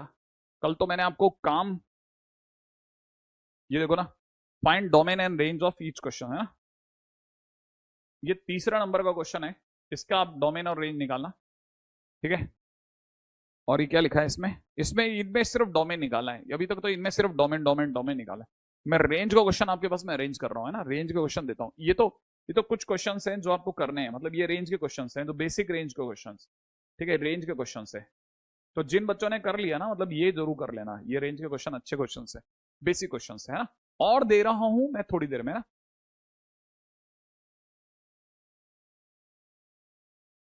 नहीं तो आपको जरूरत नहीं है यार, अपन बहुत अच्छा कर रहे हैं। ब्लैक बुक कब से सॉल्व करनी है ना, 2 लेक्चर के बाद से करना चालू कर देना, 2 लेक्चर के बाद से अपन ब्लैक बुक भी सॉल्व कर पाएंगे। ठीक है सर, ये वाली शीट डन, मैं दे रहा हूँ और दे रहा हूँ आपको, है ना। ठीक है सर, एक अलग डिस्कशन, अरे वो डिस्कशन ग्रुप करके ही बनाते हैं, पता है, सब बीच में ऐसी ऐसी चीजों का डिस्कशन चालू कर देते हैं ना कि पूछो मत। हाँ, स्कूल जाओ, बिल्कुल जाना चाहिए, हफ्ते में 4 दिन तो जाने। चलो टाटा।